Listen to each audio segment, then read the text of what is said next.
Good evening, folks. This is our last meeting on the subject of the land swap. We have a pretty full agenda, so we'll start. Adequate notice of this meeting has been provided by posting the same on the bulletin board of Town Hall of Florida, Company to Courier News and Star Ledger at least 48 hours prior to the meeting, all in accordance with the Open Publics Meeting Act. This meeting will not substantially go past 10:30. Clerk, please call the roll. Here. Here. Here. Here. Here. Here. Here. Would you please rise and join me for the flag salute? I pledge allegiance to the flag of the United States of America and to the republic for which it stands, one nation, under God, indivisible, with liberty and justice for all. Can I ask that for a moment that you remain standing? This weekend actually, in our community, we lost a dear friend, Ken Stiefel. Ken was a valuable member of the GL community, was very instrumental in TV 34, and usually you saw Ken up there with his jeans on and his suspenders, and I believe he passed away this weekend, so we'd just like to observe one moment of silence in memory of Ken.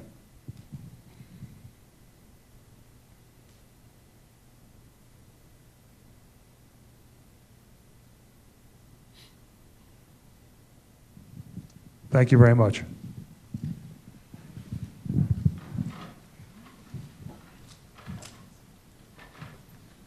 Tonight we continue the transfer of property between the Church of the Little Flower and the Township of Berkeley Heights and the redevelopment plan for the municipal complex. The Mayor and Council of the Township of Berkeley Heights will hold hearings with respect to the transfer of property between the Township and the Church of the Little Flower and the redevelopment of the existing municipal complex. The dates and subject matter of each meeting are listed, and this will be our last one. Scheduled discussion of the topics are subject to change. Each meeting will begin at 7 p.m. in the auditorium. Presentations will be made as required by the subject matter. Each meeting will be included in the opportunity for questions and comments.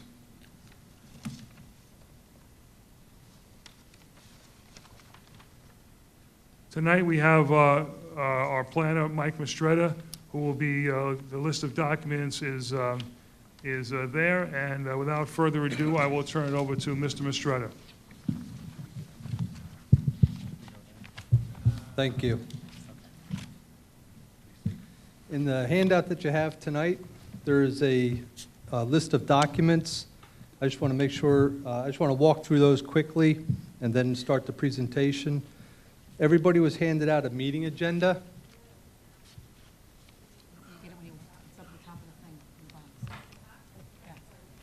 I'm sorry.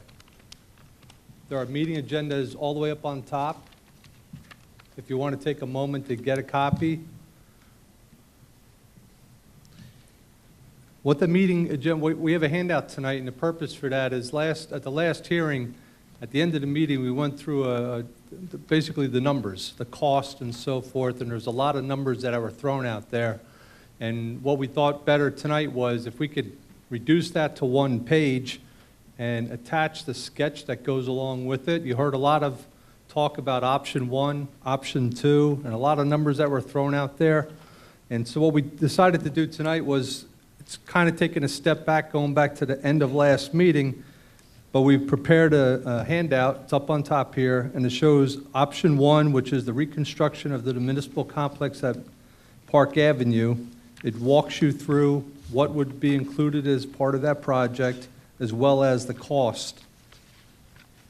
And attached to option 1 is the sketch that the architects presented at the last meeting of what that development would look like if we reconstructed everything at the existing municipal complex. Option 2 is if we were to do the swap, if we were to relocate the municipal complex to the Hamilton Avenue and Snyder Avenue properties. And again, it walks you through the numbers, all of the estimated costs that were discussed over the last 3 hearings, and it's reduced to a final net estimated project cost at the bottom, along with what is projected as the estimated tax increase on the average residential home. Both option 1 and option 2 include those numbers, and option 2 also includes a second number at the bottom which is the annual estimated tax increase on the average residential home with a pilot, which if you give me a few minutes, I'm going to walk you through that exercise. In tonight's book that will be hand-delivered to the township clerk and be provided a hard copy along with the CDs. The documents that will be in tonight's binder will be the meeting agenda that you have in the back of the room, the complete PowerPoint presentation that I'm going to walk through right now. Every slide is going to be provided. There will also be a spreadsheet of the tax evaluation with and without the pilot as prepared by the township CFO. That document essentially takes the numbers that the accountants provided last week, and then we ran through an exercise of the impact of a pilot. So those documents will be part of the binder for this tonight's evening. And there will also be a traffic impact assessment of what happens with what's the traffic impacts for these projects, starting with the impact on Snyder Avenue as well as Hamilton Avenue. And then there's an entirely separate traffic impact study that was performed based on the redevelopment plan that I'm going to walk you through here. I'll touch upon it at the end of the presentation, but all of the projections, all of the numbers, the queuing, all of the traffic numbers, and et cetera, are contained in those reports. They're all on tonight's disc. They're all in tonight's binder. What I'd like to do is I'm going to walk over to the table, and I'm going to start the PowerPoint and walk everybody through that.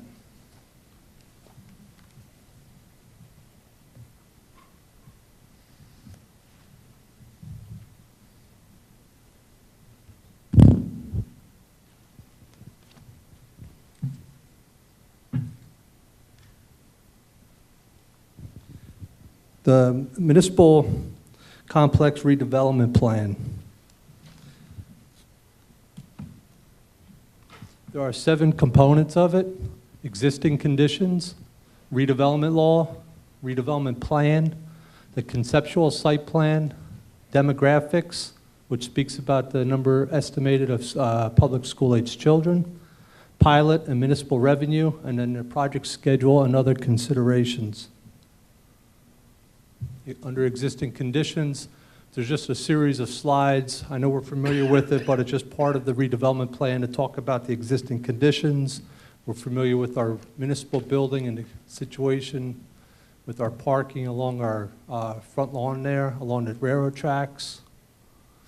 The Recreation Commission building, which is converted from a single-family home. Our existing DPW yard and fueling station. Our municipal salt storage facility and storage yard, and a number of sheds and storage areas. And this is the police trailer building, and just more trailer parking and storage area in the back parking lots. So that's, everybody's familiar with that. I just wanted to walk you through there. This is the existing conditions map. This is the map that is currently in Town Hall on one of the exhibits that we introduced on the very first evening. You can see on the magenta is the outline of the property. And the next slide shows you the individual lots that make up the overall complex, as well as the Columbus Avenue unimproved right-of-way and the section that is improved, as well as the Berkeley Avenue right-of-way. In the back here, on the western section of the property, there is a non-delineated wetland area. There's an environmentally sensitive area back there. My firm back in, I think it was 2003, we were asked to do a study back there to see if there was any environmentally sensitive areas back there, and we located the wetland flags, and we had a biologist go out there and locate it. We have that information, so I show it on tonight's slide. I just want to be very, very clear. This was never submitted as part of a letter of interpretation and never went so far as down to the Department of Environmental Protection. The study never went anywhere. So we did the flagging back then.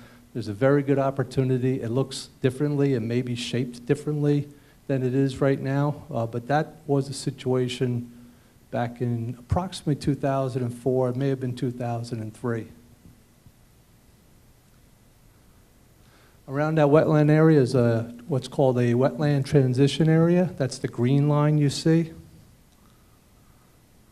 And associated with that would be a 50-foot buffer, a 50-foot wetland buffer, most likely. Again, you don't get the deep. Yes, I do.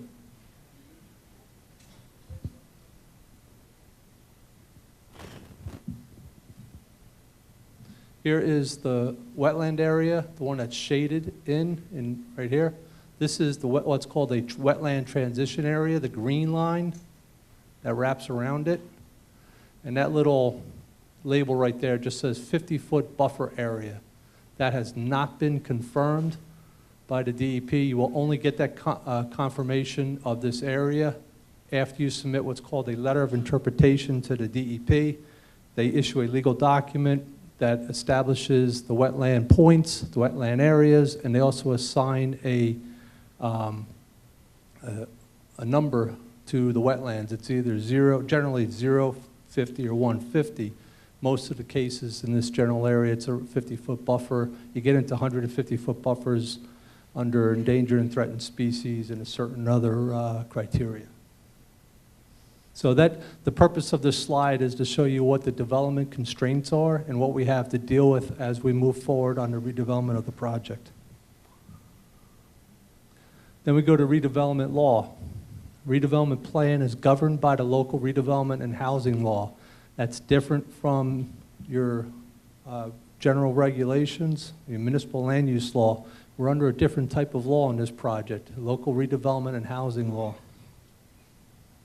I don't expect everybody to read all of that. I just wanted to know when you get your slide, if you want to know exactly what a redevelopment plan is, that is a technical definition.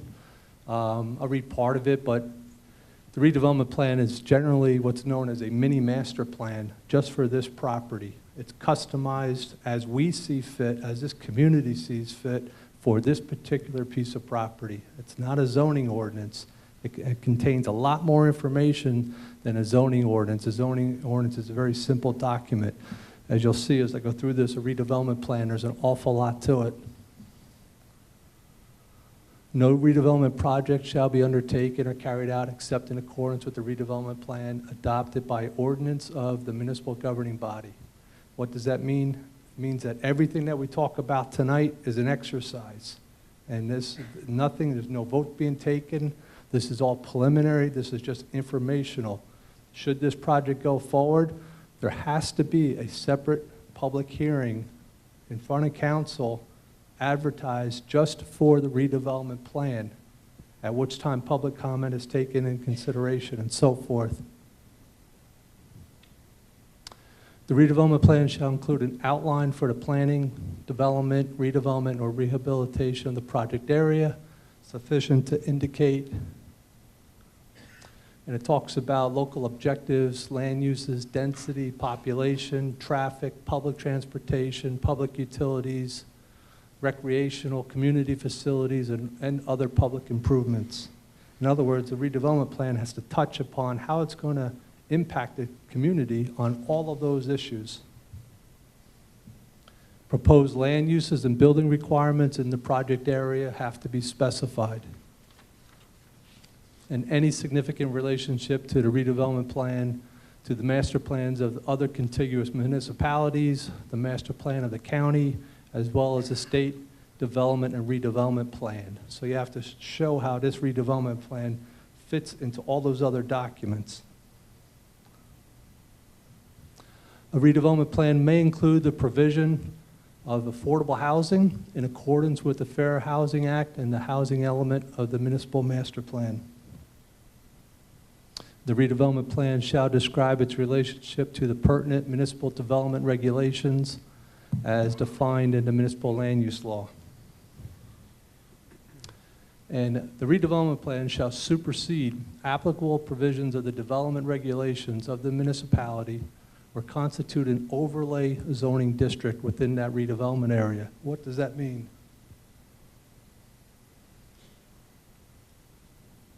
Most of you are familiar with this book here.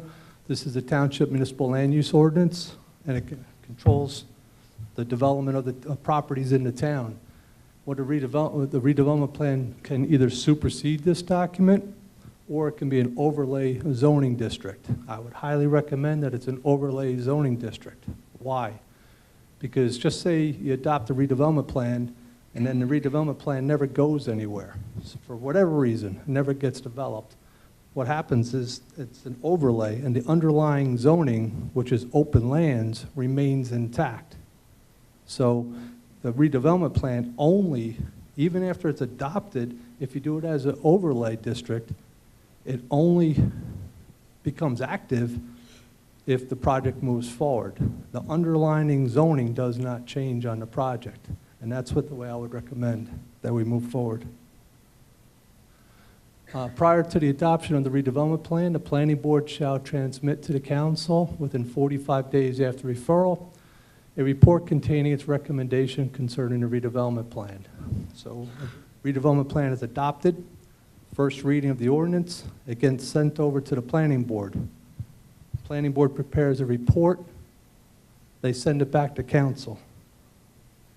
The planning board report shall include an identification of any provisions in the proposed redevelopment plan which are inconsistent with the master plan, and any recommendations concerning these inconsistencies and any other matters as the board deems appropriate.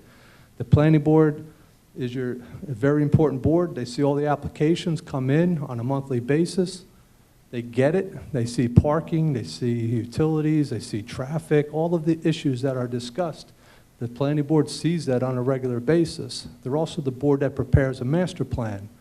So they have a lot of insight, and as a governing body, we can write anything we want, but the planning board takes a look at it, and they review it, and they provide their recommendations. The council is required to hold a public hearing on the redevelopment plan prior to its adoption. Like I said before, everything that we talk about tonight, this is just informational. It's to gain feedback, comments from this group. This is your community. This is your complex. This is your land. This is the first time you're seeing it. This is the first time council's seeing it. I know that because I just finished it earlier today. So this is a first run-through, if you will. So we expect comments, and we do expect some feedback to perfect it as we move forward. Then the redevelopment plan.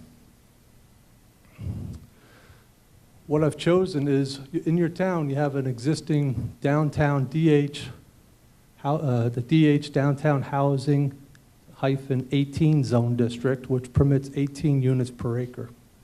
You also have a downtown housing, DH Downtown Housing -12 zone district, which permits 12 units per acre.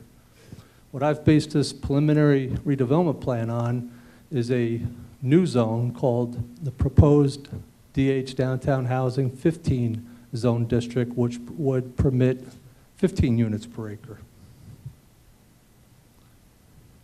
The principal permitted uses are the exact same uses that you have in your other districts, same as the other two, primarily townhouses with setbacks, side attached garages, townhouses with collective parking lots, courts or garages, multifamily structures including apartments or in vertical duplexes, parks and open space, and municipal buildings and other government uses. Nothing's new. If you open up your ordinance, you look under DH12, you look under DH18, same uses. Permitted accessory uses, same thing. Attached garages, shared parking lots, and common detached garages, surface or structured parking, and passive and active recreational uses. Height area bulk requirements. I've attached a chart which I hope you're able to read. And you could see this is still something that's, very, very preliminary. Out of all of this, let me get my pointer. There's really only one thing that's concerning here that I would draw your attention to, and that's maximum building height. What we've set it at is 2.5 stories or 36 feet for buildings fronting on Park Avenue. And then we have 3.5 stories or 48 feet for any building not fronting on Park Avenue, and you'll see that in a minute. This is the same as the DH12 districts, and we've actually made this more restrictive than those districts. I've actually split the two. And what we're calling for is shorter buildings along Park Avenue, so it's not overwhelming. And as you get into the project further in the back, you go back to what's permitted in existing DH districts. Other provisions, a mix of building heights shall be provided to break the roof lines and create architectural interest and variety at corners and points of visual interest. Chimneys, cupolas, and other corner architectural elements shall be encouraged, provided such shall not exceed the permitted height for the district by more than 15%. I'm going to run through a series of photographs in a minute once I go through these, and you'll see the photographs I'm going to show you, I don't want to misrepresent. They're only for architectural interest. It's to address these slides that I'm going through right now. Attached, combined, and multifamily structures shall not have a length in excess of 180 feet. That's assuming that if you have a 6-unit townhouse building and to say they're 30 feet wide, you don't want anything more than that until there's breaks. And shall be designed with offsets or other architectural features so as to provide breaks in the linear plane of the structure. All building facades visible from the common areas and public ways shall include architectural elements and landscaping so as to avoid monotony and enhance their visual appeal.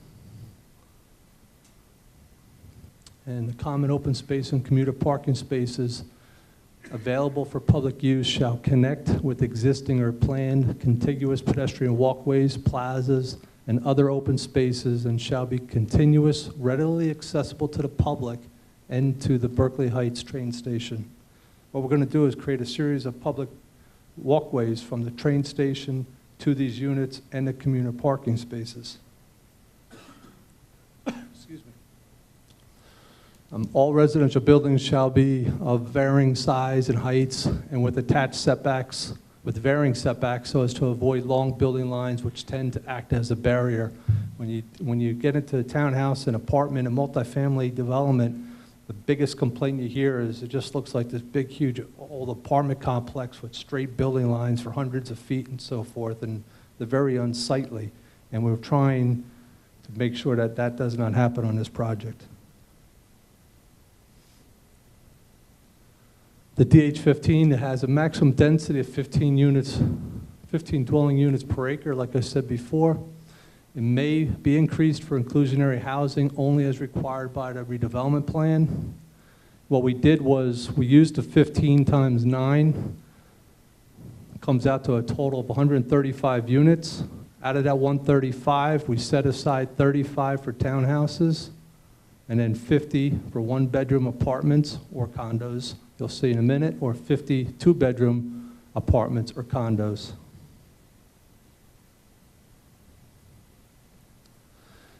There is an inclusionary housing component. No less than 10% of the total number of the market rate housing units in the DH15 zone district shall be affordable housing units in accordance with the township ordinances and the township fair share housing plan. And then I have it in bold at the bottom. Redevelopment plan to meet the COA regulations at the time the project is approved. Why? Because right now, next month actually, November 2014, they're supposed to come out with a new set of rules. And the third round rules have been changed countless times. I can't even tell you anymore. I go to all these seminars and I listen to all these speakers, and it goes from the legislature to the court, back to the legislature, back to the court, whether COA is being disbanded or COA is being reformed under a different type of set of rules. It's very hard to keep up with it. Right now, your town is in very good shape, but it's my recommendation that you can't move forward with a project like this and not include a inclusionary housing component, because we don't want to get into the situation that we were in 20 years ago. Once things starts booming again and the new developments are coming in, the first thing developers are going to be looking for is, do you have enough affordable housing? So by including the component in here, we want to protect the town from that. So at the end of the day, we had 135 market units plus 30 COA units equals 148 total dwelling units would be the maximum density allowed on the project. Off-street parking would be consistent with the residential site improvement standards and the township ordinances. Right now, currently, we estimate that the existing commuter parking spaces is 70 spaces. We want to make sure that there's 70 spaces under the redevelopment plan. And the municipality to maintain control of the commuter parking spaces and the income generated by those spaces. What is the redevelopment plan not recommending? Any retail component. Why not? The idea is to use this property. It's a prime 9-acre parcel of land right next to a train station that has direct Midtown Manhattan access. We're surrounded by single-family homes to our west and to our south. We have our central business districts, DD, HB2, HB3, north of us across the tracks. The idea is to provide a type of mixed housing that will complement our downtown. What we don't want to do is bring the downtown into this project. Rather than we want the people who live in this community to support our downtown and make it stronger. We don't want to weaken the downtown because now we'd have a retail component on this property, and what it's going to do is undermine the efforts of rehabilitating and revitalizing our downtown. An increase in the number of commuter parking spaces. Why not? Why not put a couple hundred spaces on there and take care of the whole backlog of commuter parking? Traffic analysis won't allow it. And so the traffic will reach a critical point where it's not going to work, and the improvement, it's too dense for the site, okay? We started when we did the densities at 10 per acre, and then we also looked at 20 per acre. Then we went down to 18 per acre. Then we went up to 12 per acre. We tried to find that median, what the project and what the property can handle, what the roads can handle, and it's our opinion that we could not handle a major structured parking facility with several hundred parking spaces. It would just be too overwhelming for our local streets. So that's why we want to respect the fact that we have the 70 spaces there and maintain those, but not increase it. No roadway extension connections of Columbus Avenue to Forest Avenue. Why not? I'll get to a slide in a minute, but as you remember when I put up the wetland area, there's an environmentally sensitive area over there on the western portion of the property, and even though you may be able to get permits from the DEP to fill in some of those wetlands or disturb some of those trees and make that connection, we don't think it's a good idea. We think we should preserve those trees and preserve that wetland area over there and not make that connection. Somebody brought up to me, how about a pedestrian bridge over the railroad tracks to the train station so people don't have to walk so far? The starting numbers that I got were $1.2 million. That's why. That's the starting point, and I believe it's going to go higher than that once you get into environmental studies, engineering, and so forth. And while you may get NJ Transit on board and you may get the EDA down at State of New Jersey on board, it's too small of a site for 70 parking spaces. Unless we want to create a major transit hub, which we don't want, at least I'd recommend you don't do on this site, there's not going to be a walkway over the tracks. Why are they do we know if they're for sale or rental units? My opinion is, I don't know.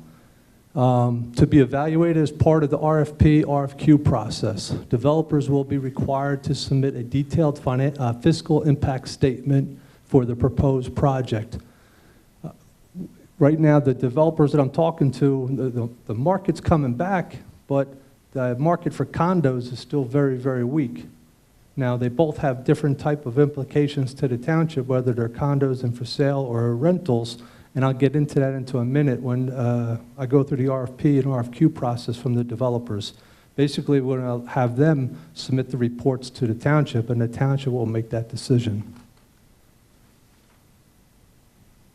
And this is the conceptual site plan that we've come up with. Before I show it to you, I just want to stress again, this site plan is very preliminary. There's nothing set in stone. You're not going to walk out of here tonight and say, well, that's what it's going to look like. What I had to do was create a plan that shows what the density, what would it look like on a more spatial analysis, not a site plan analysis. It's a big difference. Just like when the architects were going through their presentation and they showed you the salt dome was here and the parking lot was here, they give you a spatial analysis of what that structure would look like on that piece of property. If this thing went out to, if this redevelopment plan went out to 10 different design firms and they would come back with 10 different proposals, entirely different from what you're about to see. So just keep in mind, this is just for spatial analysis to see what fits on this property, does it work, and it's a starting point for a discussion. If you go back to the original slide that I had for the existing conditions, what we did was we colored in green, dark green, the area that is outside of the environmentally sensitive areas, the wetlands, which is all in here. The wetlands are inside of here. We maintained the entire buffer as if this entire area was going to stay preserved. You'll also notice, excuse me, there's a good section of the parking lot, a good section of the property that goes beyond our property. You see that line right here, that magenta, that's our property line. And everything that's beyond that line, that's not us. That's NJ Transit's property. So that has to get chopped off there when this thing gets redeveloped. The first thing we did was we put a roadway network in. It'd be a private roadway network with common public access to it. And you'll see what we did was we lined up this road right on here on Bolton Boulevard. And we maintained the Berkeley Avenue. And there's an existing house right here with a driveway. There's an existing house right here with a driveway. So we want to respect the fact that this house continues to operate undisturbed. This house continues to operate undisturbed. Respect the properties that we're working around and protect the wetlands and use that as a buffer.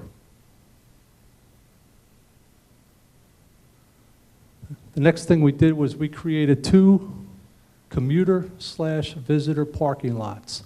A smaller one in this general location and a larger one over here, and you'll see why in a minute, why we separated them. The next thing that's hard to see, that last click, but we have streetscape improvements all the way from the commuter parking lot, all the way around, all the way out to the train station, and then all along Park Avenue, and then all the way into the development here. What we're trying to do is make sure this series of pedestrian walkways meet the downtown design standards and the beautification committee recommendations. Right now, there's a big push trying to get all the brick pavers, red brick pavers, herringbone patterns, ornamental street lights, street trees, etc., and have a safe passage, safe walkway for everybody to the train station. Then we added 35 townhouses. What does that look like? What we tried to do was place the front of these units along Park Avenue. We wanted to leave an open space, a green space over in here. Not that it's going to be a park, just going to be an open landscaped area. And we want the parking and the garages behind so you don't see them from the street. Everything walks off of here. And we're trying to do a shared parking system over in here. And all of these units, as you come down here, you only see the fronts and you don't see any driveways. All the driveways are located behind the buildings. You're going to get a lot nicer look of the street along here. And we want to maintain Park Avenue, what you would see along the frontage there and as you go down Plainfield Avenue. Then we added the apartments. What does that look like? Now we've put in 8 buildings. This could be in any configuration you want to come up with. Again, if you gave this to 10 different design teams, they're going to come up with 10 different solutions, a lot different from this one. What we thought about doing was we have a driveway over in here, and we put the units up against the wetlands without doing any buffer averaging or anything, respect here, so that these buildings here could have a nice view out to this way. This is several hundred feet of woodlands over in here. Then you'd have these two over here, and then there's another two. Parking, and then also the shared parking with the visitor parking. What we don't want to do is overdevelop this with parking. It's very important because this intersection begins to fail.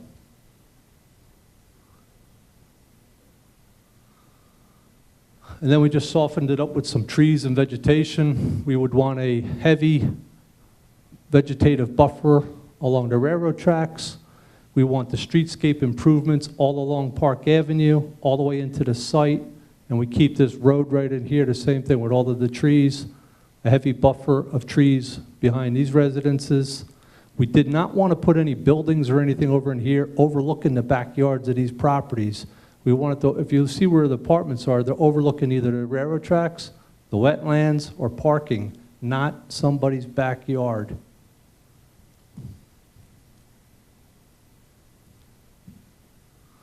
And when I was going through those slides of the architecturals, what type of look are we looking for?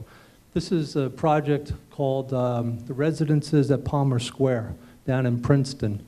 And we want to set design standards. I'm not saying it's going to be that particular building, but that's the look that we want to set the bar very, very high. When we talked about architectural height extensions, this is a height extension. This will go above the permitted, but it's only allowed in certain areas in order to provide a decorative appearance of the building.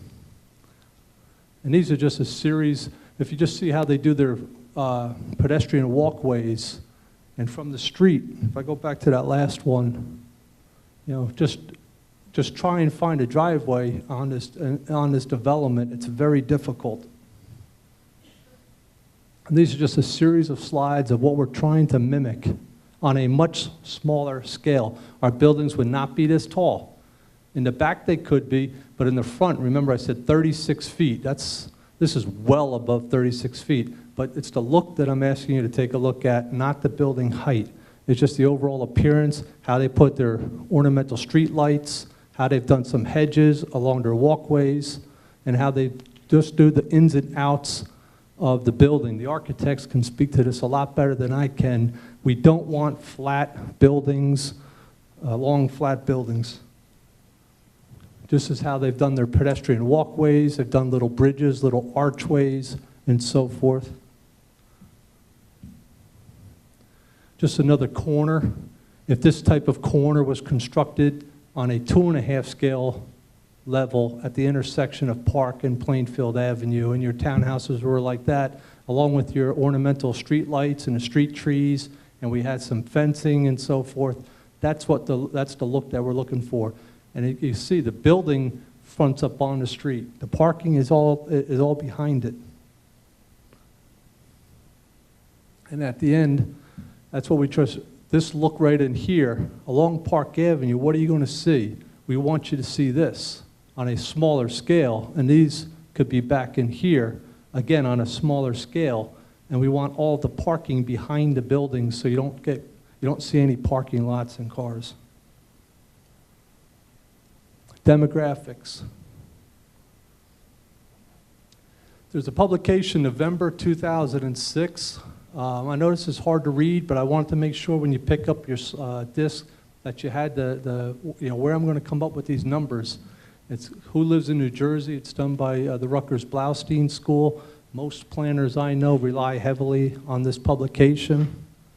What this publication has done is it's gone out and it's studied transit-oriented developments, very similar to what we're proposing, and it's taken a look at the different demographics of different type of housing. I summarized it on this slide here. The total, at the end of the day, the total public school-age children estimate for this development is 19.83 children, or 20, we rounded up to 20 public school-age children. Why is this? This is a conservative, in my opinion, it's a conservative number because if you look at the bottom here, We did not take into consideration that it's a transit-orientated development. What is that? It's within walking distance of a train station, within walking distance of a bus routes. We're not taking into any of those factors or variables that we can use to lower this number, so we'd rather be a little bit conservative. I don't expect you to read this, but when you pick, I wanted you to have the charts. So where did I get these numbers? Where did I get the different variables that I used? You're not going to be able to read these, but I wanted them to be part of the disc that you picked up, because it shows you the numbers that I chose and how to justify the numbers. All of it is in the disc. You'll see it when you read that. This one page is public school-aged children generated from select transit-oriented developments in New Jersey. There was a study done. They went to these 10 different developments. The total number of units in these all 10 of these developments was 2,183. If you use the variables that I told you, what they came out with was there's 47 kids generated from those units, which is substantially less than what I projected. However, I did not want to use these numbers. I went back and I used the heavier numbers for the township, which projects 20 kids. These are just more charts to support the argument. This one here, they did a sample New Jersey transit-oriented developments. Larger multifamily units, 5+, they were for rent, which gives you a higher number, 1, 2, and 3 bedrooms. Total number of units was 2,183. Based on the variables that I'm using, this should have produced 285 public school-aged children, and it produced 47. It's substantially less.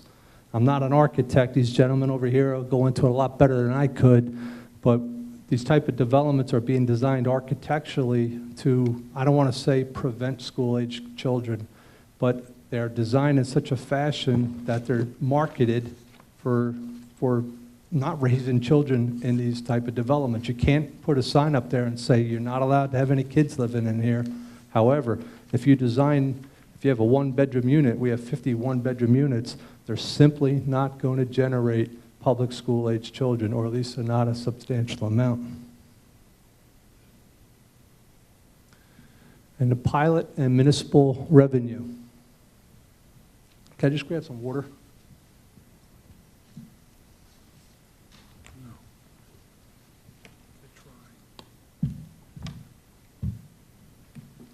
Thank you. Option 1. You have a handout tonight. These numbers are in your handout. They're no different. I just wanted to briefly go over them. We gave you an option 1 of keeping everything on the existing municipal complex. And we provided a range of $311.93 to $266 increase in taxes on the average residential assessment. Your handout shows, this is from last week and bridging over to this week, option 2, where we do the swap and relocate over to Hamilton Avenue and Snyder Avenue, the numbers come out to $246 to $280 increase.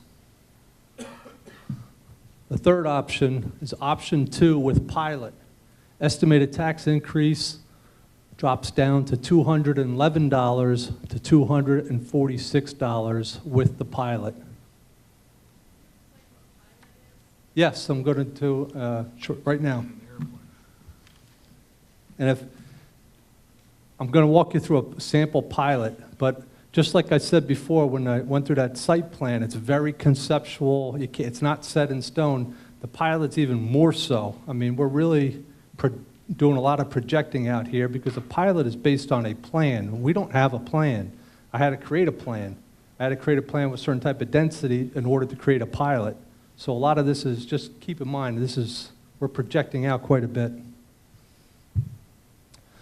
What is a pilot? A pilot must have a specific public purpose for the township in order for the township to enter into a pilot. Inclusionary housing is a common one. Environmental cleanup is another. Last meeting, we talked about what happens with the environmental cleanup on the municipal complex. We know there's some type of cleanup. Okay. Sorry. What does this pilot stand for? Payment in lieu of taxes. Payment in lieu of taxes.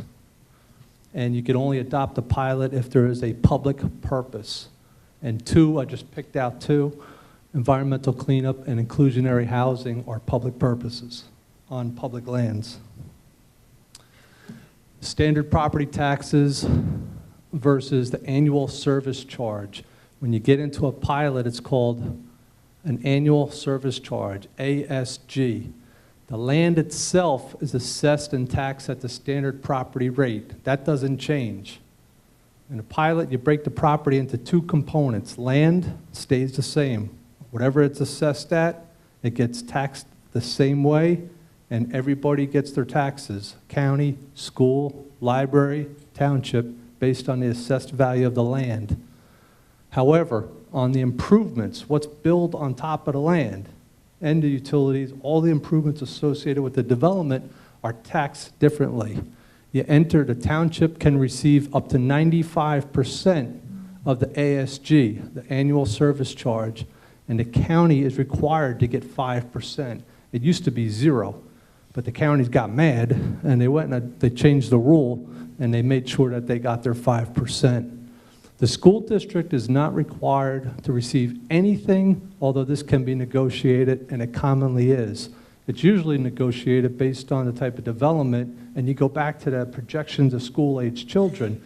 If a township comes up with a transit-oriented development and you're not going to generate any school-age children, well, that impacts this negotiation. The redevelopment plan would include a provision that a pilot may be considered by the township.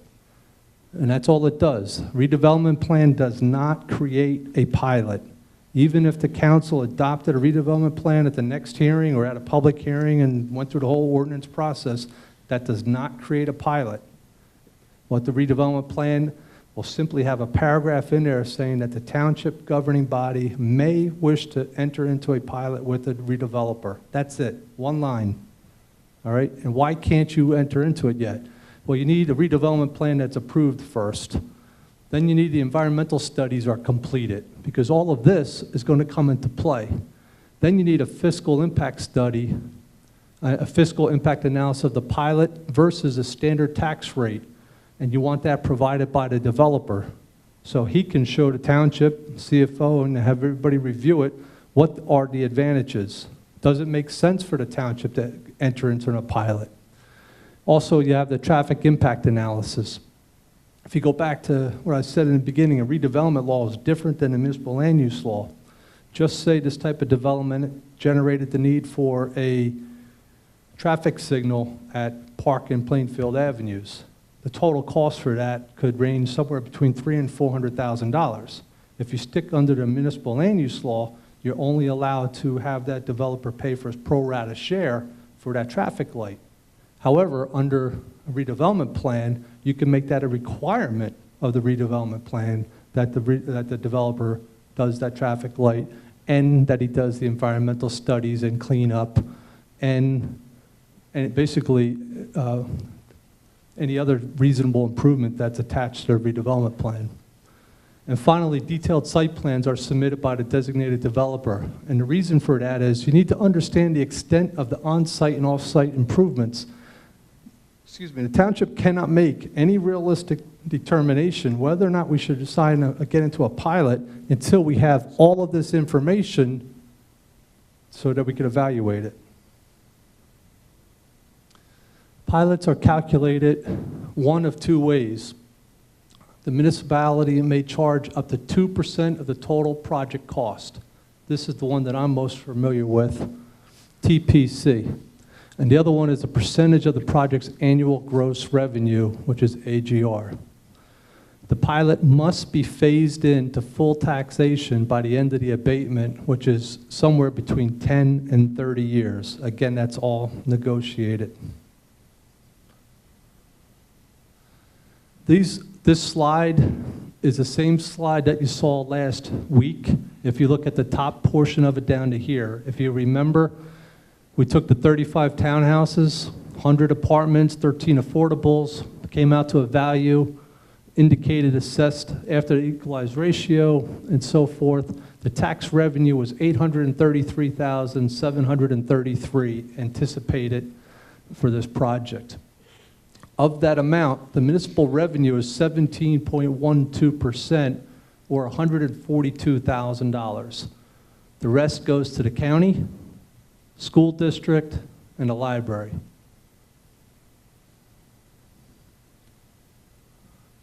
Now, if we do the same sample redevelopment project and we add a pilot in here, what you have to do is you have to break the land up on the top here, assess the value of the land. I assigned a number of $3 million. That's only estimated land value after the adoption of the redevelopment plan.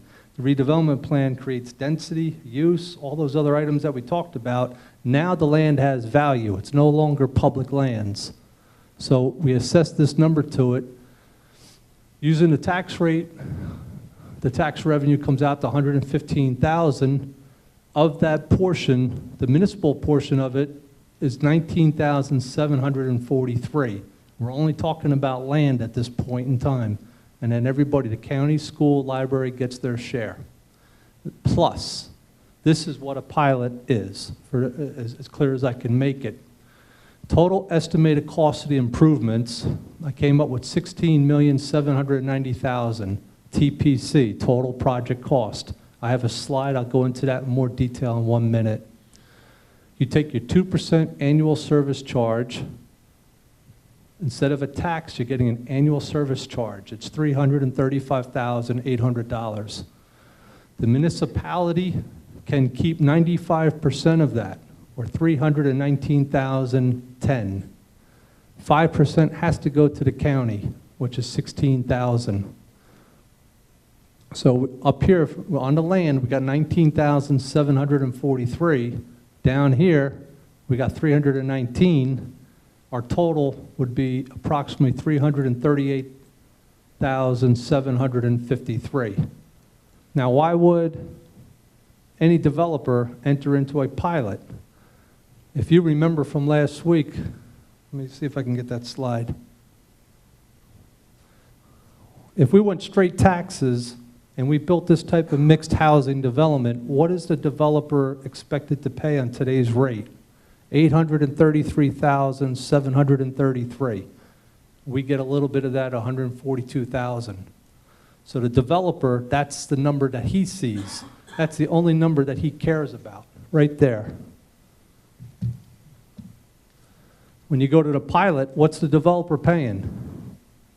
Total developers payment of taxes on land plus the total ASG, it drops down to $451. So you could see the developer wins here.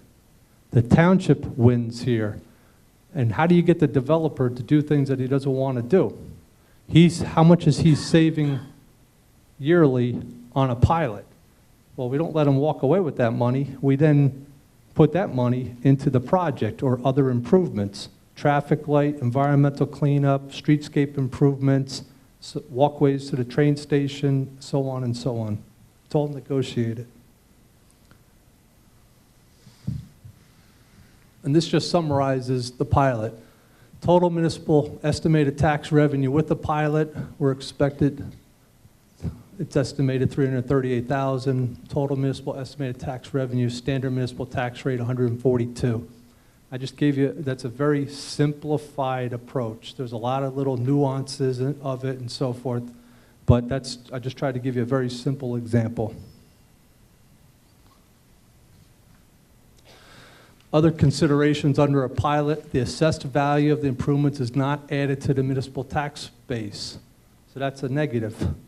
New Jersey school aid formula is based on municipal ratable base. That's a small negative also. So that would have to be evaluated. The redevelopment law provides greater flexibility for township to require the developer to perform other improvements on site or related to the redevelopment plan. such as cleanup and environmental site remediation, traffic signal, streetscape improvements, and other negotiated improvements. Again, you can't really get into all of this until you have a plan in front of you and you have all the studies and so forth, because then you see what you want from the developer. And when I did that TPC, that total project cost, I went through the townhouses, square foot, I used $70 per square foot construction cost times 35. I used $70 per square foot cost for the apartments. Excuse me. Roads, driveways, utilities, parkings, lightings, we came up with a $3 million, so 16. Your pilot is all based on this number right here, total project costs. I just want to caution you, this number here it could go in a lot of different directions. I think it would go, well, if the density comes down, this number comes down, and the pilot comes down. I don't think the density should go up, so I won't go there. But this number right here is the critical number. I used reasonable numbers to develop that. However, I just want to be clear to everybody, this is just an exercise, and this would have to be evaluated in a lot more detail that I'm going through tonight should this go forward. But I wanted to get you close to the thinking. Project schedule and other considerations. Yes. Pilot can be done between 10 and 30 years, and it's gradually phased in. So just as the accountants last week provided those charts, I don't notice, but generally it's done on 5-year increments, and the rate would change over a period of 30 years.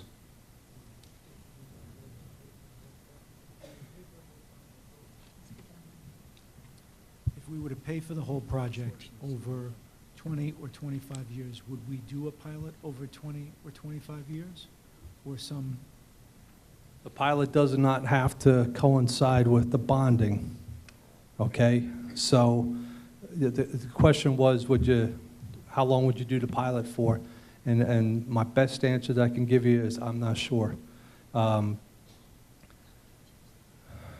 have I done? Mostly 20-year pilots. The range is 10 to 30 years, and the ones I'm familiar with have generally always seemed to, and I can't give you the reason why, but they always seem to come out to around 20 years. But I can't give you more of a specific answer than that. I realize we're not in the Q&A section yet, but it's one follow-up for that with regards to the pilot.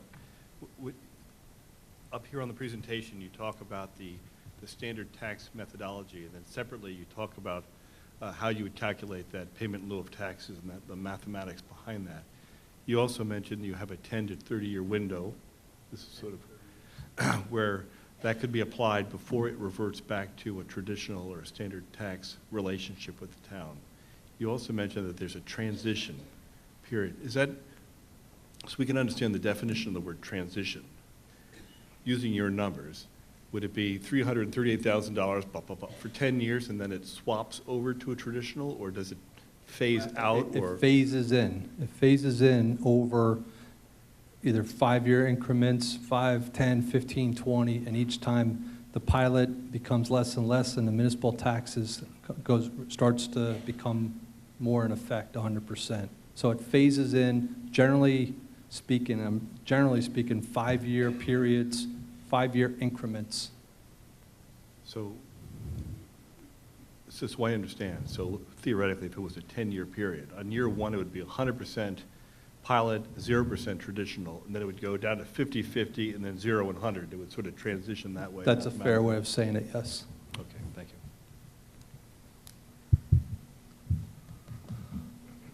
My last section is project schedule and other considerations. Where do we go from here? What's to happen after tonight? And what are some thoughts in the redevelopment plan? And some of these are repetitive, so I apologize for that. But the developer shall be responsible for all environmental cleanup to residential standards in accordance with the DEP Site Remediation Act. The developer shall take into consideration the location of those 2 buildings and structures that are already utilizing the Columbus Avenue and the Berkeley Avenue right-of-way so that those single-family homes are not interrupted. Off-site improvements, we would have the developer provide streetscape improvements from Park Avenue to the train station. The streetscape improvements shall be in accordance with the Berkeley Heights Downtown Beautification Committee design standards. Other items that we commonly put in redevelopment plans, sustainability ordinances, green building design. I don't know if we're going to hold them to LEED standards on a residential, but it's something to think about. Building efficiency, having energy efficiency, township design standards of Chapter 19 would be enforced on this project. We would need a survey of the property and along with easements. The density is based on the number of acres. Technically, we don't even know how much land we have out there. We're using tax maps. We haven't done a detailed boundary survey. So why did I use 9 acres? I could have maybe used 8.5 acres and make it a little bit, it would go down a little bit. So we need a survey of the property. But all of these items in here, they're going to cost a lot of money to start doing all this work. I would prefer to have the redeveloper do this work and not the township. It gets very costly. We need the wetlands delineated. We need to submit for a letter of interpretation. We need to know what our transition area buffers are in the back of the property. The title binders will show if there's any easements, encroachments, et cetera, from NJ Transit or anywhere else. And then the sanitary sewer infrastructure will have to be studied, have to be monitored to make sure that there's available capacity, what type of upgrades would be required, if any, for this type of development at this density. Would lines have to be improved or reconstructed to a larger size? All of this gets into some pretty detailed engineering studies, and none of this work has been done yet, nor should it have been. NJ Transit regulations, we met with NJ Transit down in Newark. There's a design manual. Anytime you do any type of project along a railroad track, you have to worry about noise abatement. People come in, if this were to become a residential project, 2 weeks later they're calling and complaining about, hey, there's a train going by my house and it's loud. What can you do to help me? So we want that. We would require the developer, don't laugh, it's happened to me on a couple of projects. And so you put those design standards right into the redevelopment plan that the architects would have to design buildings that are soundproof, a certain type of windows and so forth, so it's quiet in the homes. Pedestrian connection to the train station. We would have the developer meet with NJ Transit. Right now, everybody's familiar with how the train stops and people just walk across the tracks and so forth, and I know it's working over the years and so forth, but that would not be allowed to continue. When you're going to do a new project, they're going to have to meet today's standards. And we want to put that cost not on the township, but we're going to put that cost on the developer to have a safe pedestrian crosswalk across the tracks, and that would be regulated by NJ Transit. And then finally, there's NJ Transit setbacks. How close can you get to the tracks? How close can a building or slope, grading, stormwater, et cetera, can get to their property? Steps to be taken by the township. We started the first meeting. We had a conversation about the MOU of Little Flower. If you remember, there's a long list of conditions, outs on both sides, a lot of work that has to get done. Same thing with the MOU with the library. There's a lot of work that has to get done. Those are just very preliminary agreements at this point. Steps to be taken by the township after, should those move forward. Architectural and engineering proposals. Who's going to design all this work? Feasibility and analysis of the conceptual drawings. At these hearings, we heard comments from seniors needing an area. We heard comments that there's parking too far from the front doors and so forth. I can go on and on. All of the comments that were raised at these meetings would be addressed in this area right here, and try and take the drawings that have been done and make them better, take in the public comments, and then you do what's called value engineering. How can we build this thing for a lot less money? There's a system that you go through. You take those plans and you start evaluating every step of the process, the type of building materials, and you're also balancing that at the same time by trying to be green, by trying to use green energy and and lead standards and so forth, but that's going to push you up. So there's always a tug of war of trying to find the right value engineering in a project. And then you have your final layout that we all agree on, and then they go out for bid. There's a set of bid documents, construction drawings, specifications, the public bid process, awarding of the contracts, and then the starting of construction. And that's all with the municipal improvements. On the redevelopment plan, you have this draft redevelopment plan that we're discussing tonight. Then it's reviewed by the planning board. We have a public hearing. Council's required to have a public hearing on this redevelopment plan. And then after that, they could adopt the redevelopment plan. After the redevelopment plan is adopted, we would go out for what's called an RFQ, request for qualifications. We would solicit developers, and as part of that RFQ process, they would submit the experience of the firm, list of projects that they have completed, resumes of main personnel, bonding, financial statements, and a comprehensive pro forma. Also with the RFQ, you have the RFP, request for proposals. We would advertise the redevelopment plan after it's adopted, and we would have developers put together a presentation, just as I'm doing with you tonight, detail the narrative of the proposed project. They would have charrettes of the project drawings. They would be required to submit a fiscal impact statement, estimated total project cost. We need these numbers to see if a pilot works or not. Community impact statement, demographics. We want to see how many school-age children their project, as they've designed it, would contribute. Traffic impact analysis, which would be reviewed by our traffic engineers. Environmental impact analysis, a site remediation of wetlands, commuter parking, and then a construction schedule and phasing. After they do all of this RFP and RFQ and the developers submit all these proposals, both provide that the township reserves the right to reject all of them if we don't like them. We can, that's the bottom line, we could throw them all out if we want to and start all over again. What generally happens is a committee is formed and we review the developer's proposals. Then we create a short list of the proposals. And generally, it's hard. I'll just make this up. But generally, maybe you get like 6 or 7 responses that meet all of your requirements. And out of those 6 or 7, you do a short list of the top 1, 2, or 3 that we really like. And we ask them for more information or to refine their proposal. We send them back for a second round and have them come back and refine their proposal. And then the township would enter into a memorandum of agreement with the developer, and then we would start the process of the redevelopment agreement, the site plan approval in front of the planning board, adoption of resolution, developer's agreement, and then start construction.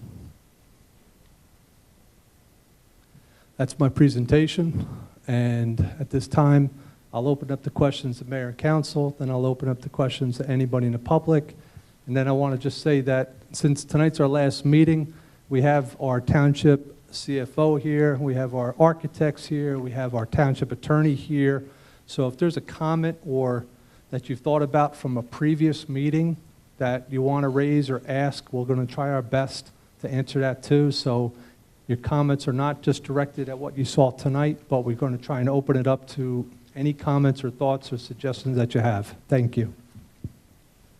Are there any questions for members of the council?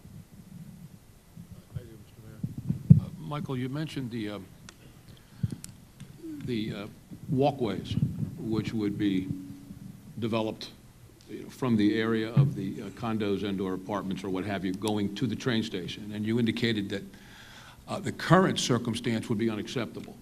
And I'm assuming you're talking about the fact that some individuals will walk across the train tracks there on the road, on the street. What do you foresee? How would that be changed so as to make it either safer and/or more attractive or what have you? You know, when we started this project, I reached out to NJ Transit, and I told them they're very familiar with Berkeley Heights and the crossing and so forth, and they sent me a manual. It must be several inches thick, And buried inside of there are pedestrian railroad crossing design guidelines and regulations. I have not read it yet. I'm a little bit familiar with it, but it's, you know, a lot of times things exist like this walkway, the way people walk across the tracks, and they just jump across in between the bar that goes down and so forth. They're going to want to make sure that we have a much more safe and effective pedestrian walkway, the width of it, the lighting, the stop bars, even the signal, the bar that goes up and down if we generate enough traffic. If we're telling people, yeah, we're going to put our commuter parking over in here and we want you to go from point A to point B, we have to be very careful how we do that. I know it exists today, but a lot of times, you know, things continue over time, but when you do a new project, it's a lot more stringent. Are there state funds available either through the transit or through the Development Authority? Are there funds that be allocated to them? NJ Transit doesn't give out money. They don't loan any money. What NJ Transit does, NJ Transit loves this project, but we have to be careful about whether or not we want to turn this project into a commuter parking / residential use, or, you know, at what level do we want to get them involved? I bring that up because when we met with them, they're aware of our waiting list and the number of parking. However, if we start putting a structured parking deck over on this property and we're inviting that many cars over here, we have to be very, very careful about that. Our local roadway networks, can they handle it? I think if you read our traffic impact analysis, the answer is going to be no. So I know we have a long waiting list, but I don't believe this is the site to solve that issue or solve that problem. We should respect the number of spaces that we already have, but if we substantially increase it, we're gonna further hurt that intersection of Plainfield and Park. That's my thought process on it. Now, NJ Transit did tell us that if the town and the community went for the structured parking and we started, I'm talking several hundred spaces, not 70. 70 I envision as being a surface parking lot that's a shared parking lot with the residential uses. That's my thought process. If we went to several hundred spaces, then you go into a deck. If you go into a deck, you get into a cost of between $12,000 and $15,000 to construct each space. If you get into those type of numbers, all of a sudden, the whole formula doesn't work anymore, and the developer is going to say, listen, I'll give you 250 spaces, but if I go down to Trenton, you go down to an Economic Development Authority, they will turn around and work out an agreement with the developer and help pay for the cost and so forth. But all of a sudden, I don't know what you pay on a monthly basis right now for a parking space, but you have to anticipate that number is going to be substantially higher because it's going to be funded through the cost increase on that deck. So at the end of the day, my feeling is that we have the 70 parking spaces. Our local roads can handle that using the shared parking with the residential uses, and that's where we should cap this and limit this. If it gets anything above that, we get into structured parking, the costs go through the roof, and the traffic becomes much too heavy. Thank you. You're welcome. Thanks, Mike. You went over the pilot. You went over the pilot because that's going to reduce the annual estimated tax increase on the average residential home over not doing it, correct? Sorry? You mentioned the pilot because it would reduce the annual estimated tax increase on the average residential home, correct? Correct. I mentioned a pilot because 95% of the redevelopment plans today in this type of situation have pilots. Developers, the tax, if you saw the tax implications, the township makes more money and the developer spends less money and we get more out of the developer. So it's a win-win. These pilots are put in there in order to help the process along because we're trying to get out of the municipal land use law and into the redevelopment law, which allows us more flexibility because we want more improvements out of the developer and we want to reduce the tax burden on the residents at the same time. Right, and with option one, where we have it from 267 to 312 on the average home, a pilot for 20 years, based on the numbers that you projected, could reduce that number by what? There's not an option one. Can't have a pilot on I'm under sorry, option one. option two. I should have made that clear, I'm sorry. That's a Sorry, it's actually a very good point. Obviously, we can't have a pilot under option one because we would not have a redevelopment plan. So I should have made that clear, sorry. So under number 2, what it would reduce the taxes by? Under option two,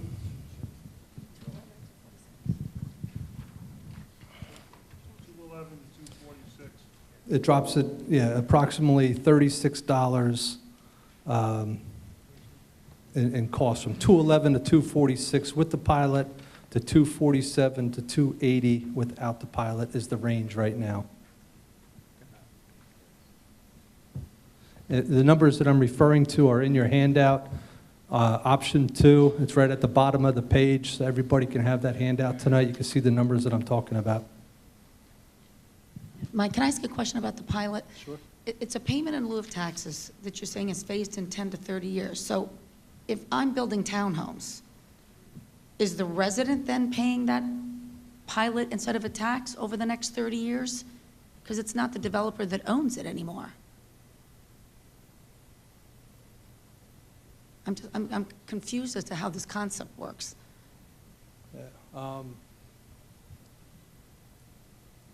Maybe Mike, no, you don't have it.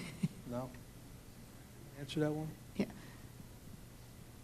I can answer that question. It's actually the phasing, the phasing kicks in, that's when it transfers over to the resident. So why it is usually phased in, and often a 5-year phase, is after 5 years, so many units are built, so many units are sold, and now people are living in those units. So after the 5 years, those individuals now take over the payment of taxes, and the developer now just pays the pilot.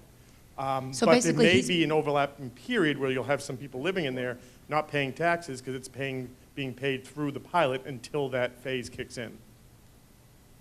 Okay, thank you.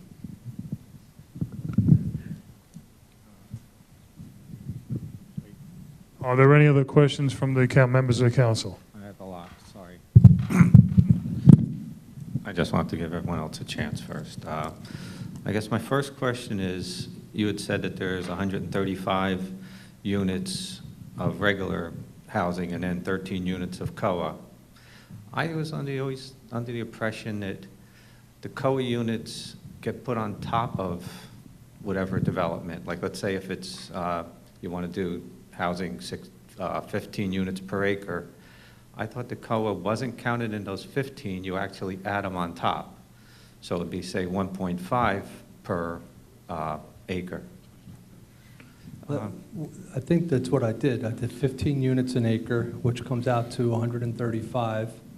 And then we went 10% on top of that, which comes out to the 13, which brings us to 148. So we end up with a higher density than 15 per acre. Correct. then. It works out to 16 point something. The next question is, I don't know if you're still getting to more stuff, but was there any since you talked about that you only wanted 70 parking spaces for the train, which is what we have, which I guess I kind of bothered that we have the same amount, but you said that more than that would cause traffic. What is the traffic issues adding 135 plus the 13, whatever is 140 something units to Park Avenue? In the binder that you have, there's a traffic impact study of all 3 of the properties, Snyder Avenue, Hamilton Avenue, as well as Park Avenue. And at the end of the day, this type of development, what happens at that intersection of Park Avenue and Plainfield Avenue? I had one question for the traffic engineers. Does it put us at a light? And he says, you're right on, he goes, you're right on it. He goes, it could go either way. You're literally, the numbers show you right on it. Right now, you'll see level of service D is what it operates at.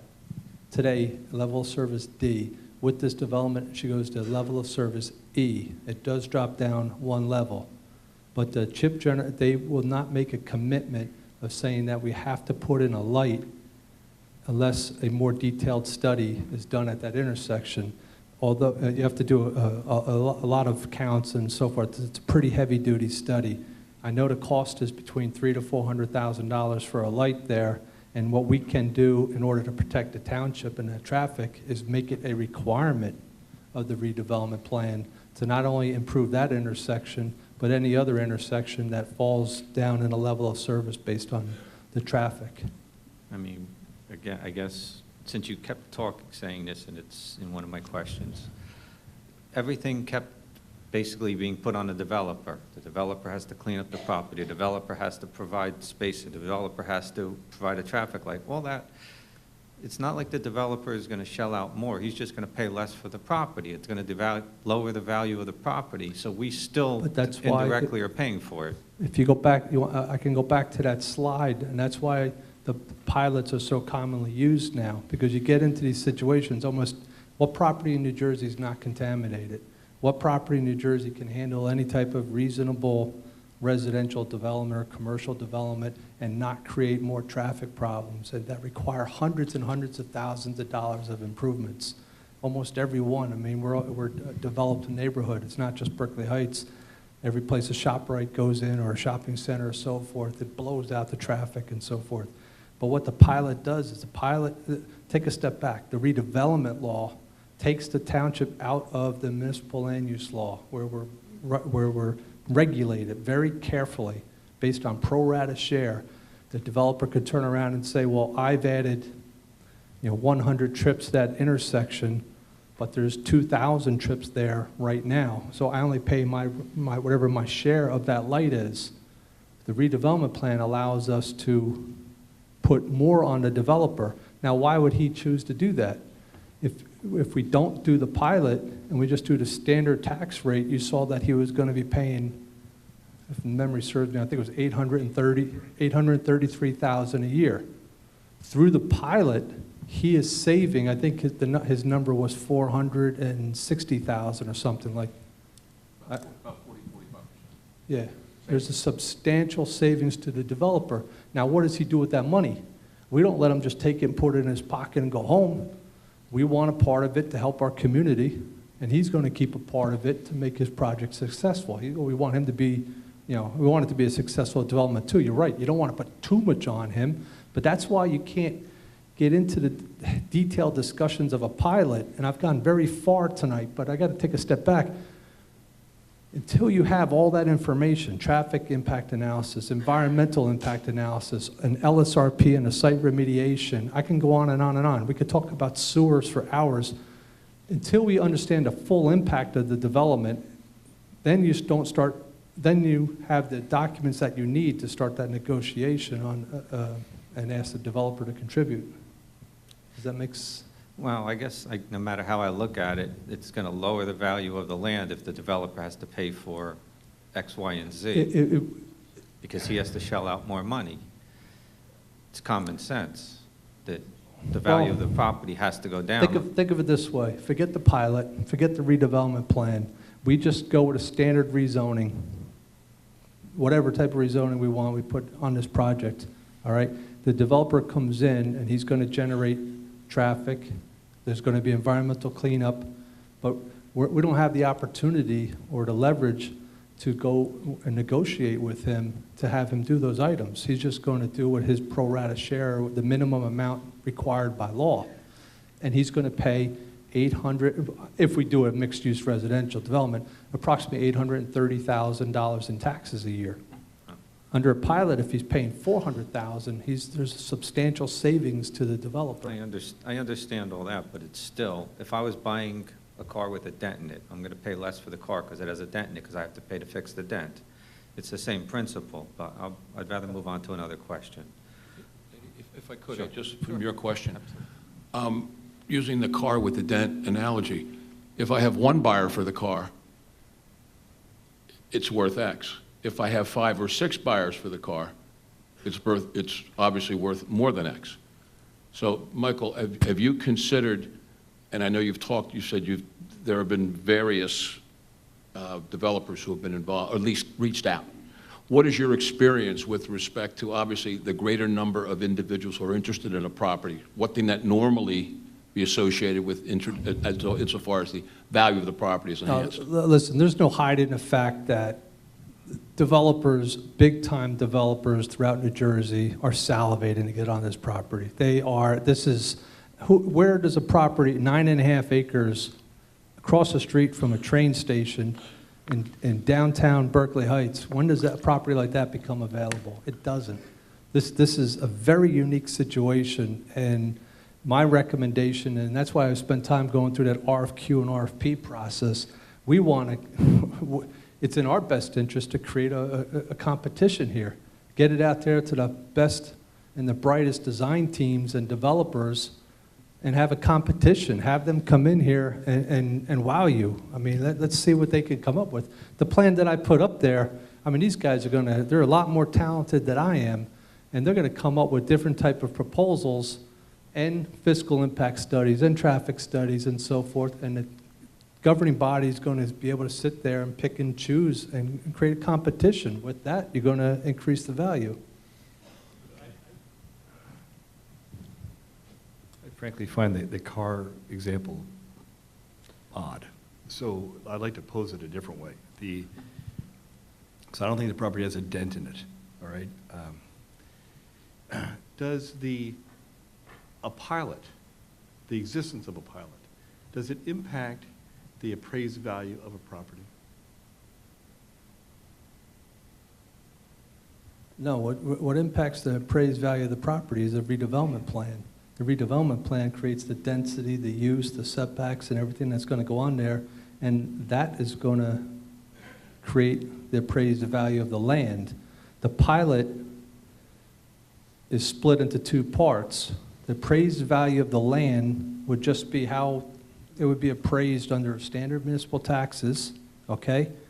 And for the period of the pilot, 10, 20, 30 years, whatever it becomes, you base it on the construction cost, total project cost of that development, but then it eventually, as Joe said, that it eventually phases into your normal tax rate. So no. The market value, the attractiveness, the demand for, the appraised value, all the value assessment of this property is not really connected necessarily to the pilot. It's versus- all connected to the separate redevelopment concept. plan.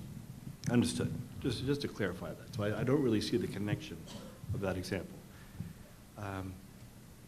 It's also safe to assume that I'm not defending the developer, but I'm sort of talking about the pilot versus the traditional tax concept.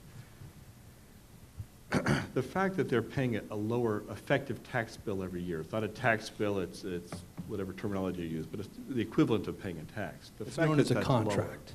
Yeah. does not necessarily represent the full financial commitment that the developer is involving themselves in or committing themselves to, because it's other in-kind benefit and or improvement. Sure. So as opposed to the township receiving cash and then making the improvements, we are making this a requirement that they make these modifications, enhancements, which in fact cost money. Absolutely. The Right, environmental so- cleanup alone could be several, I mean, we projected a number of 575 or 600,000 in our cost estimates. You know, it could easily be double that. And the township's on the hook for that. I mean, it's a township land. The township's responsible for cleaning up that property, you know, today. Whether or not we're doing it's a different issue, but we're responsible for cleaning that up. The pilot provides a mechanism for the developer to say, all right, I'll do it, but you got to help me out too, and I'm going to take on this cost. Same with the traffic signal or pedestrian Yeah, I mean, crosswalks. so it's sort of a balancing act. The Sure. town says we can either receive a higher gross tax from you, and we paid the bill to make these modifications, and/or we'll take a smaller cash balance from you and have you do the work. It's sort of a balancing act as to what's more economically defendable for the township and the developer, and that's sort of the nature of the negotiation that takes place. Number one, the township will receive more revenue every year. Number two, what you're not seeing on any slide is all of these costs that I've thrown out there. It could be several hundred thousands of dollars that we would also place on the developer. Mr. DeLeo, do you have any more comments? Yes, several more. There was the picture of the demographics about where you came up with the number for the amount of kids in the school. I don't know Yes. if you could put that Just give me a minute. slide back up. There was a number 5 on the top left corner. I don't know how else to do this except for go back one at It a was, time, it was so. way on into the beginning and had all the names of the towns. Yeah, but using this mouse, I'm not sure. Just give me a minute.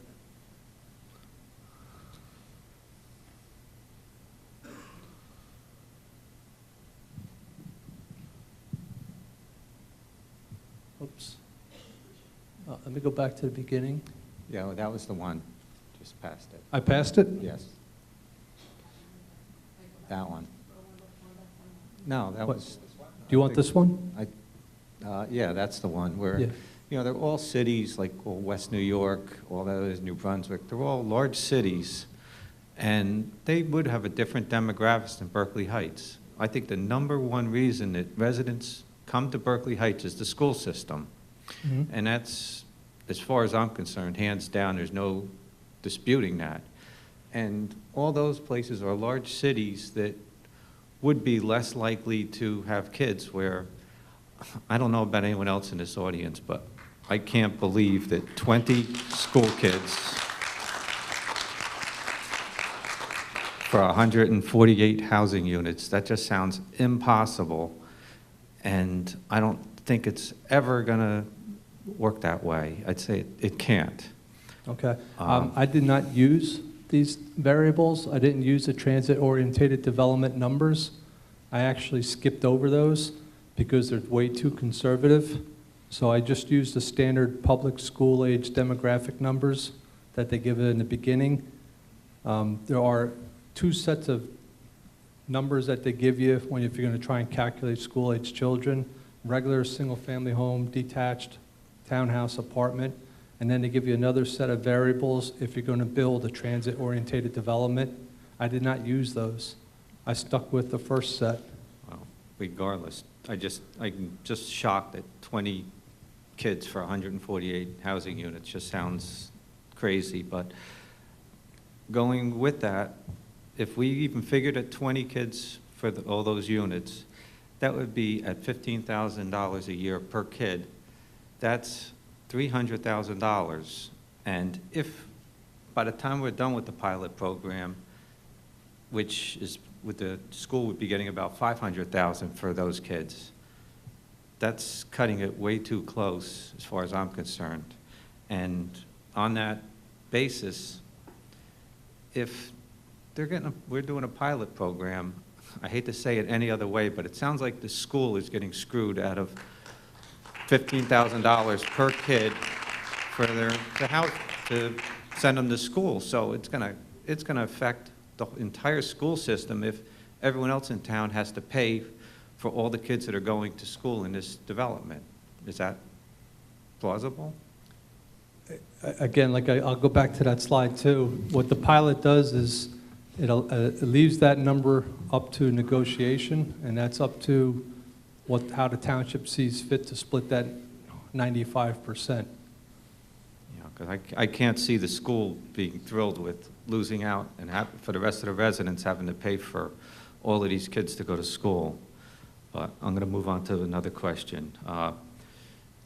When you talked about the units that aren't on Park Avenue, they'd be 3.5-story, which is technically 4 stories. I'm going to stick up for all the residents that live in any of those houses.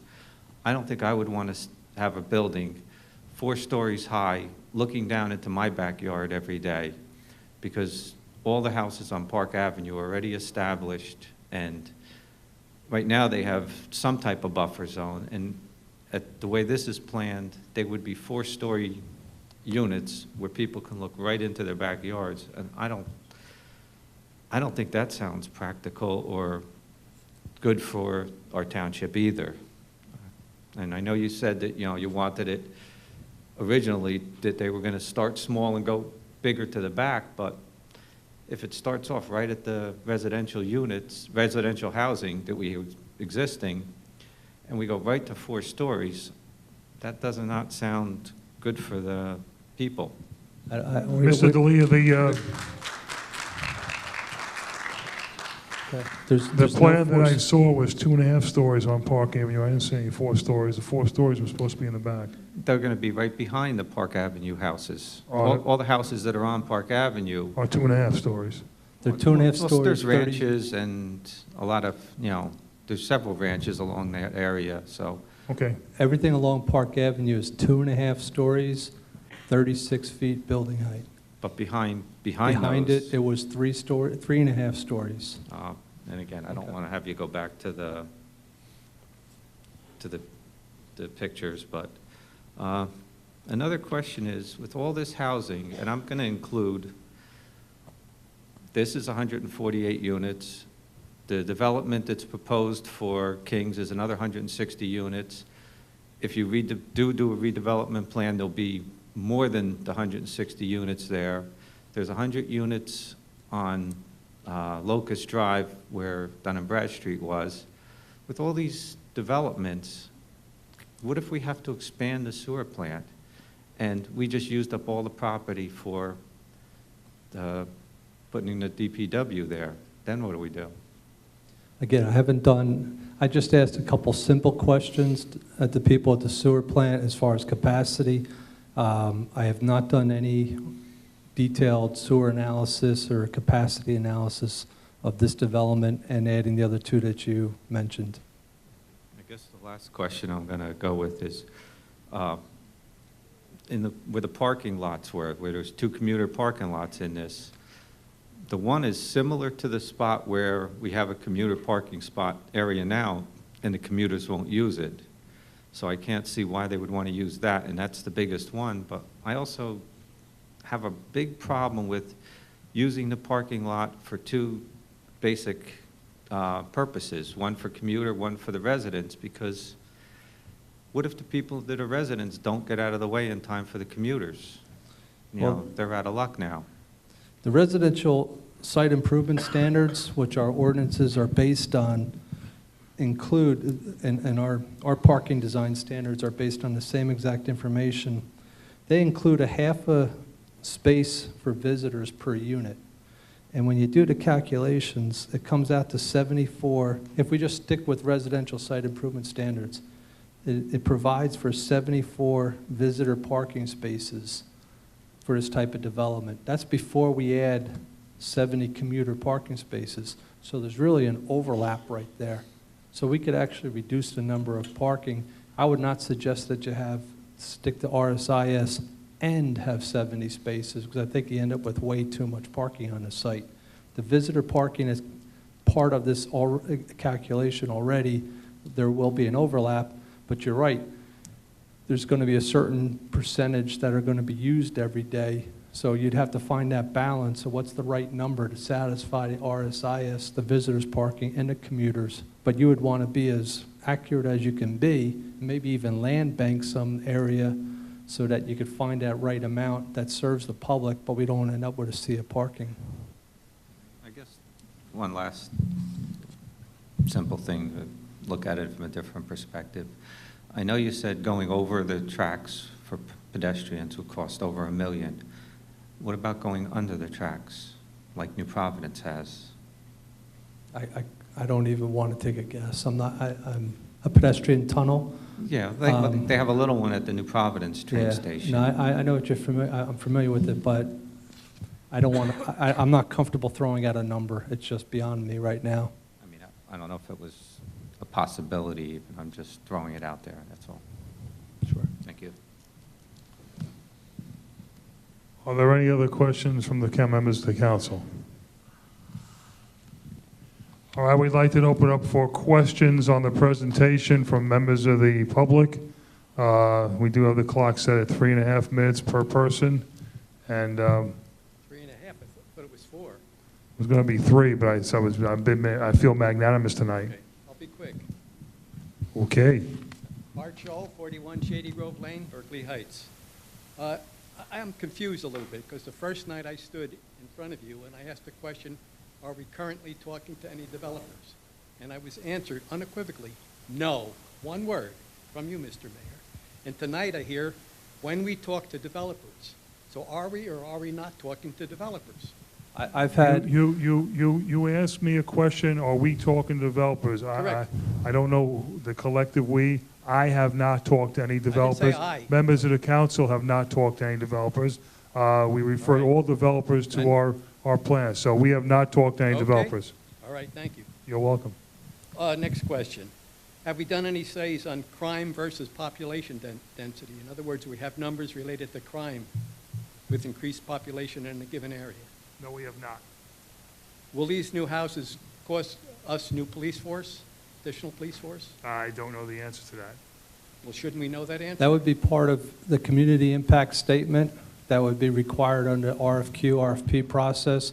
The developers would be required to submit a fiscal impact statement, traffic impact statement, a community impact statement. The community impact statement would go into details on the burden that the development would place on the community, such as police, fire, schools, school-age children, and... That all adds to the numbers, though. doesn't it? Absolutely. Okay. And that's why you can't even have any serious discussions of pilots or redevelopment or anything like that until all of that work is done and evaluated. It has not been done for this port, at this point. But the numbers we're given are, this is what you can expect as a tax increase. So I had to, you know what, I came up with this. I mean, I just want to stress this. That plan that I went over tonight, that concept plan, I came up with that. I mean, that is a very, I have to start somewhere. In order to have a conversation, in order to even start this process, you have to start somewhere. There's nothing set in stone that says that this is going to be a residential development. However, I came up with that as a starting point to have the conversation, what if? As far as what if the number of people, traffic, what would it look like, the density, and then you have to figure out a budget and a pilot. So it's a starting point, and that's all it is. okay, as part of option one, we have an item called the renovation of the DPW. Why is that necessary? Aren't renovations going on currently? I mean, they're putting in new garage doors, modifying things. We have to have a new DPW if we do option two because we're going to sell that property. But why is there a cost for renovation in option one? That never appeared anywhere, it just came up in that list. Now, I believe, correct me if I'm wrong, I believe the option number one includes keeping some of the existing buildings and renovating them, and then reconstructing other garages entirely. And that's based on this needs analysis that was done by the architects. Saving some of the buildings and renovating them, and then reconstructing other ones. We're doing that, but we're not getting a new library. I don't know how you suddenly brought that into that column in option one. All right, one more thing. What have we paid to date for the studies we've had for this plan? Does anybody know here? Does anybody control the purse strings? Mike, do you have a ballpark figure?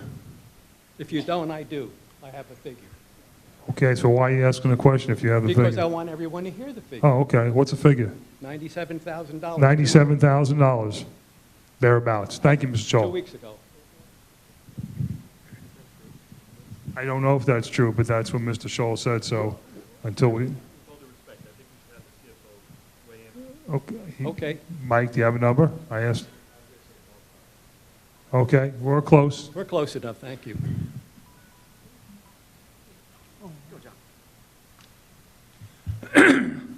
John Bonacci, 156 Gallinson Drive in Murray Hill. Mayor, Bruno, and Council, I want to get some further response on my original question of 3 weeks ago, which you said was allowed, regarding staging or incrementing the infrastructure changes under discussion. But first, I want to congratulate all of you involved on a thorough and detailed project for the 3 discs I studied in detail and for tonight's. The only criticism I have heard is that there has not been enough public disclosure, considering that some work was done almost 2 years ago, and also that not enough has been said about the expenses already incurred, except just now.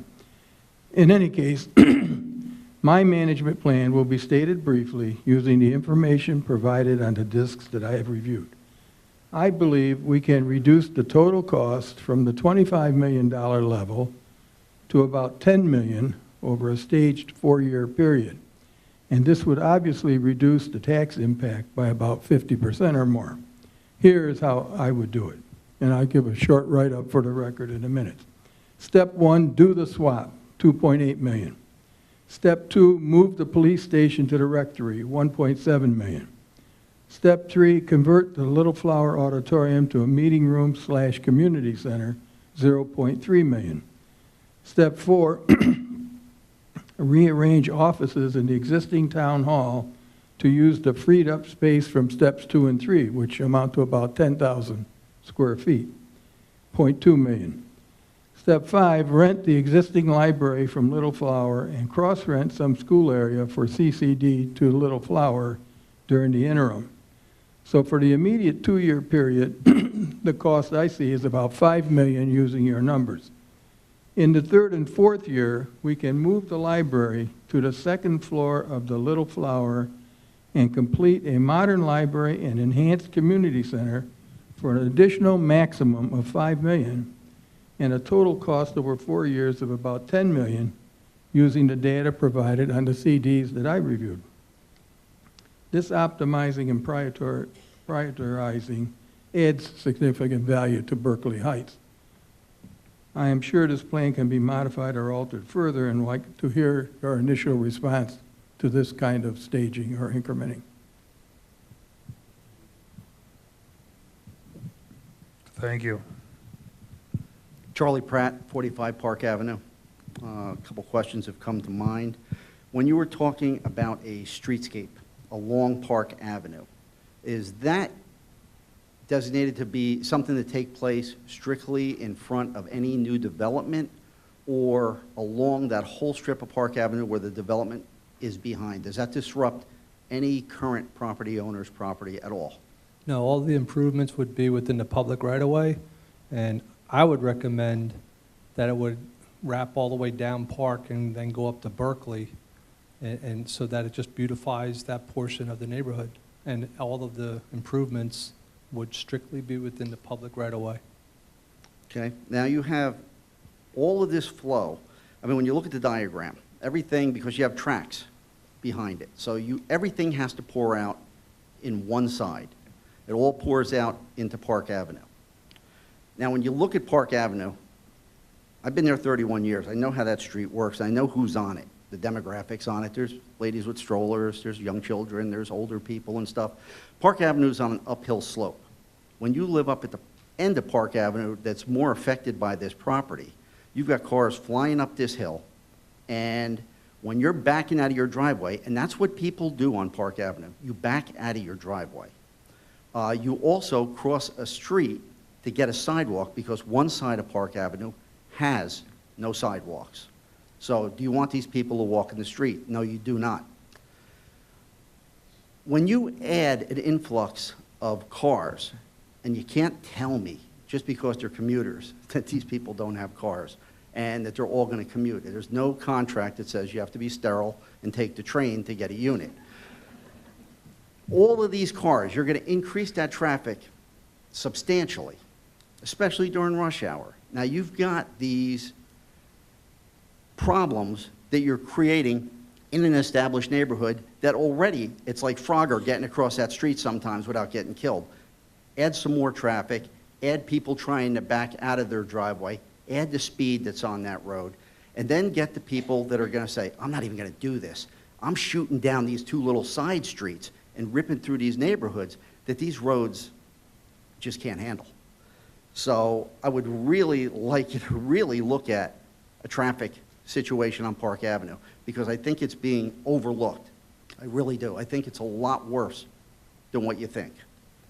The setbacks on the projected houses that are there, are you going by a minimum setback, a 15-foot, whatever's there? Were you looking at basically trying to be a little bit more generous, get these things a little further away? Because my feeling is, and I'll let you answer this question, my feeling is we're kind of disguising this, calling it residential property, when a residential property in Berkeley Heights is a single-family home. It just is. It's not a tower. This is high-density housing any way you look at it. It's an apartment complex. When you looked at that building, there's nothing of a residential flavor there other than the fact that people are getting in out of the rain. These are towers. These are big. These are going to be looking down on anybody that's been there in this established neighborhood. And you put these stipulations in, but everybody knows that, you know, you want to get property up, you want to make a developer happy, you give them a little extra. So once this goes into place, when do the variances start? When do they want to move this closer and move that closer and do this and do that? Stuff that's not in the plan. So the vote has already taken place. There's no input from the public, and then all the variances and everything start. I mean, is there any control factor to that? Okay. I'll answer the variance question first and then setbacks. What's unique about a redevelopment plan is it does not provide for variances. All right? There's language put in there that the developer is not, the planning board cannot grant variances on this project. That's why you go through this whole process. If the developer wanted to add a story, if the developer wanted to move a building closer and so forth, he's got to go back to the governing body, request an amended redevelopment plan. It has to be studied. You have to have a public hearing. Then that study then has to go back to the planning board for review and comment. Then it's got to go back to council, and you would have to adopt it at just as you would an ordinance and a public hearing. A redevelopment plan does not provide for that type of leeway. I know right now you can submit a site plan application, go in front of the planning board and ask for 15 variances and argue each one of them. You can't do that with a redevelopment plan. The redevelopment plan is customized to that project. You listen to all of the points, and you set the building height, you set the setback, and it is what it is. That's it. All right, with respect with setbacks, I don't know, I haven't taken it to that type of detail to start saying it's going to be 20 feet or 15 feet or something like that. So I don't have a good answer for you. My thought process would be maintain 2.5 stories along Park Avenue, all right? So you keep the building height down to 36 feet. Right now you're permitted 30 feet right next to us in the R10 and R15 zones. So instead of 30, I would permit 36. Why? Because I like the roofs that are pitched higher, and that would provide for it. We can lower it down to 30, but I think you're going to have a lot of ugly roofs. I really like those steep roofs, and that's what our design standards call for. A certain type of steep pitched roof just has has a nicer look to it. But it's 2.5 stories along Park Avenue, and that's it. I don't have a setback for you. My thought process would be to maintain the prevailing, you have those 5 houses. I don't know what the prevailing setback is right now along Park Avenue, but you would want to maintain that. And, it's just we talk about the 2.5 stories right on Park Avenue. It's the ones, too, that really, I mean, this is a disruption in the neighborhood where there is a degree of privacy. It doesn't matter how busy you think that area is, there's a degree of privacy. But when you put 3.5 stories, 25, 30, 40 feet behind somebody's property line, you need one hell of a tree to hide that. And, I mean, no matter how you look at it, you're under a microscope. So, I would just like people to look at, and I don't know who's going to get the vote on this. I don't know if the public's going to get a vote. I don't know if it's just the council or whatever. But all I could ask is, seriously, in all good conscience, if you're going to vote yes, vote no, whatever, would you want this thing in your backyard?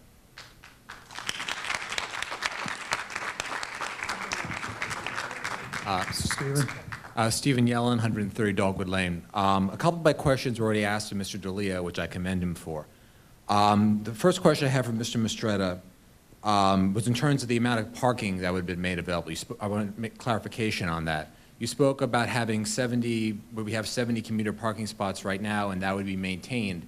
In your presentation, you spoke about having that area for commuter parking in the same lot as residents who would be living in this new residential complex. Did I understand you correctly? Yes. So how would you delineate between parking spaces for commuters versus parking spaces for residential areas, and how would you be able to enforce that? Because what I'm looking to do is create, again, the plan that you saw is just a very rough idea. But the idea is our township ordinance and the residential site improvement standards ordinances requires a half a space per residential unit to be set aside for visitor parking, overflow parking, extra, over and above what they need for their unit. So when you do the math, that comes out to 74 parking spaces. And we need about 70 parking spaces for the commuters. What I like to do and suggest is that we combine the two and do a shared parking approach, so we don't have over an abundance of parking out there. So my point being is use the visitor parking that the units generate as your commuter parking. And what would stop more visitors than the 74 from going into that lot and just parking in places where commuters would normally park? I guess that's the same thing that happens out there today. I mean, the town has a system for regulating that, and it would be regulated the same way. I mean, right now we have how many parking spaces that are vacant, all those back lots? It's the same idea. I think the list of people who are commuting who'd like to have those parking spots is considerably greater than the number of vacant ones that are a long walk away, but that's just my personal opinion. The other question I had, in terms of, this was actually a follow-up to what Mr. D'Elia asked. In the presentation, you spoke about there be 51 or so of the 148 housing units that would be only one bed. I went with 50-50. I went with 51s, 52s, because that's... Out of the 148. Yeah, broke off the townhouse separately because I don't think we should have an entire condo or apartment complex, all right? So I have, and keeping the lower density, lower height building up front where you see it from Park and Plainfield being the townhouses, and putting the apartments in the back. So in the back I had 100 units, 51s and 52s. All right, so in other words, for those other 50, or the other 50, those would be at least 2-bed units, is that correct? The 51 unit bedroom, 1 bedroom and 52 bedrooms. Townhouses. Oh, the townhouses? I'm sorry, we used the 2-bedroom townhouse, multiplier. It actually falls under the 2 to 3, it's the same number. So my point is it plausible for those units you could have maybe 1 child, 2 children in those individual units? Yes, My point is if that were the case, then the probability would indicate you'd have more than 20 students in that whole complex, in theory.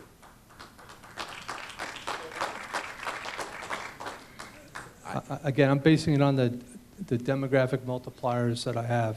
I understand that. I'm not suggesting the data is wrong, it's just my observation.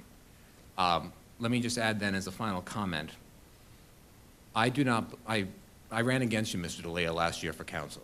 I disagreed with you strongly on some things, I still do. But in this matter, you and I are in agreement.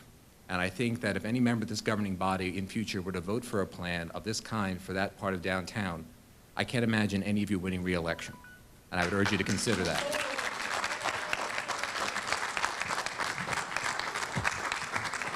Mr. Sincaglia? Yes, John Sincaglia, 22 Robbins Avenue.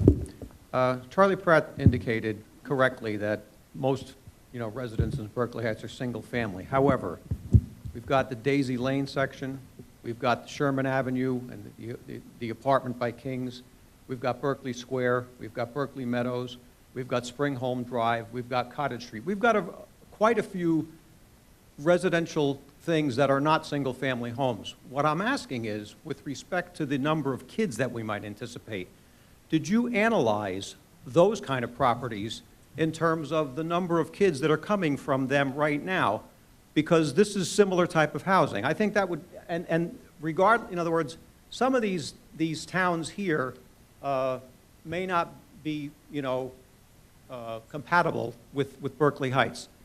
But we've got some experience of that kind of housing already. So what I'm asking is, was that done? And if not, I think it should be done. So It wasn't done. It can be done, but you have to be careful looking at the bedroom sizes. So what's being done with these type of developments is architecturally design the units to function a certain way. If you can't have if the second bedroom is so small that it doesn't make sense, or if you have one large bedroom and so forth, if you get into looking at you could do the comparison, but you have to look at the size of the rooms also. That's my point. well, I would think that that information is there, and you could certainly get from the school district the number of kids that are coming from there, from the one-bedroom units, from the two-bedroom units, from the townhouses, to give us, I think, a better picture. Because I'm not sure what the numbers are. I mean, you know, your numbers might be right, they may be way off, I don't know. But I'm just thinking that there's housing in the town already that I think would make a fairer comparison, because they're the kind of people that moved here and are attracted here but would probably also be the same kind that would be attracted here at the new development. It's a good point. Okay. My second question is, in comparing options 1 and 2, the cost difference is about $3 or $4 million. And one of that is offset in option 2 by the proceeds from the sale, which is about $3.8 million.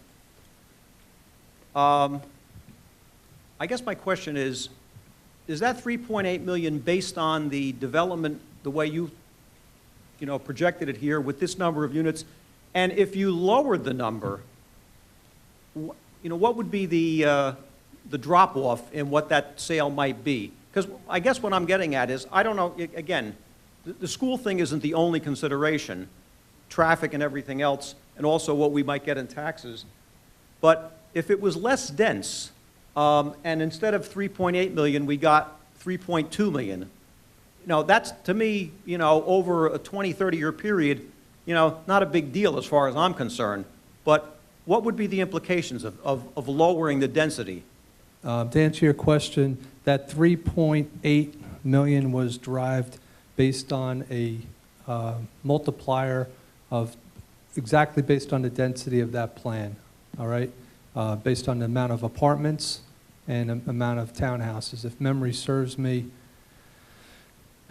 it was based on $22,500 per apartment. I took an average. The general rule of thumb is $20,000 to $25,000, so we went with $22,500.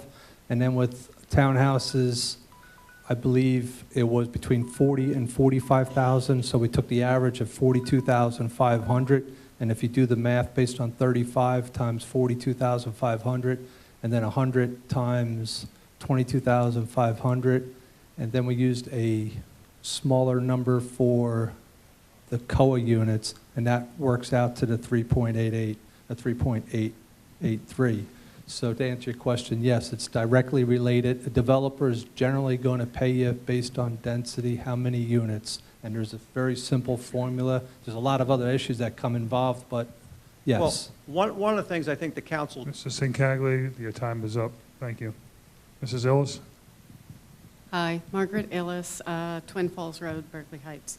So what I'm trying to understand is how this high-density housing proposal fits within a total plan for Berkeley Heights. Because when I bought my house here 25 years ago, we didn't do high-density housing. And I do remember clearly a number of years ago on the council that Mr. Perrone was working on a master plan for Berkeley Heights that covered what our vision for Berkeley Heights was. I'm afraid that with the growth of my children, I lost track of what happened to that master plan. We're talking about 148 units here, 160 units at King's. I just heard for the first time there's another 100 units proposed on Locust Drive. The old D&B site, or discussed. There's also the Berkeley Florist site, which, rumors around town are that the developer that bought the Berkeley Florist site on Springfield Avenue is also looking at residential units. So if you took all of those units that everybody's talking about over 10 years, how many kids does that put in the schools? And where's the school construction? We're already tight on classroom space, and that's before we add more kids. So I was going to suggest exactly the same thing that Mr. Sintaglia did. Have we looked at the existing townhomes that we've already put into Berkeley Heights, and how many kids are there? Down on Glenside, that development, I was there for that approval process, and we were told there wouldn't be kids in those townhouses because they were small units. The bedrooms were too small for children. You know what? It's a school bus stop today. So people come to Berkeley Heights for our schools. And people like me on the, Park Avenue is going to be the next one. We suffer through the traffic. Joe, you know this. You know where I live. You can't get in and out of my house most days because of the traffic going down Diamond Hill. So those commuters, the commuters that are being sold in these transit developments, they're going to Princeton. They're going where the corporate sites are being developed. Corporate sites aren't being developed in Manhattan right now. They're being developed in alternate locations. So those people are going to park their cars by the train station because that's where they live, and then they're going to get in those cars and they're going to drive to work. They're going to drive south and they're going to drive west. And that's right through our neighborhoods. Thank you.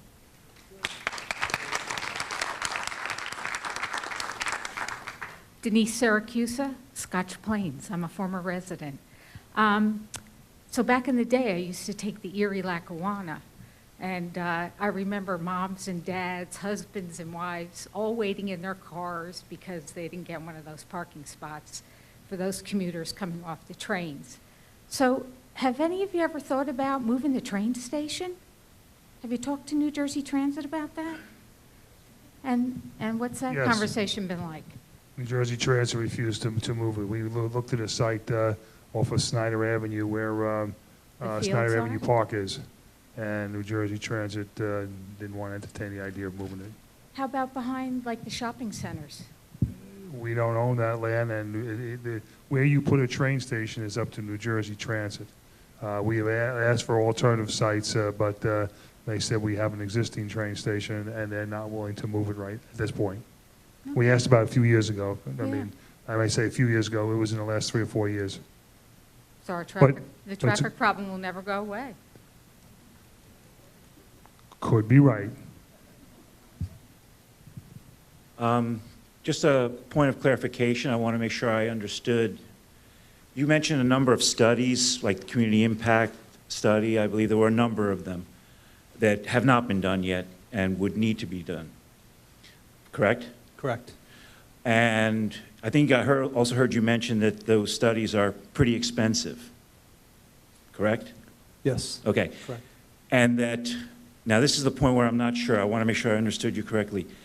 Those studies wouldn't be undertaken because of their expense unless it was this already had been decided to go forward with this project. Correct? Well, there's not a redevelopment plan yet.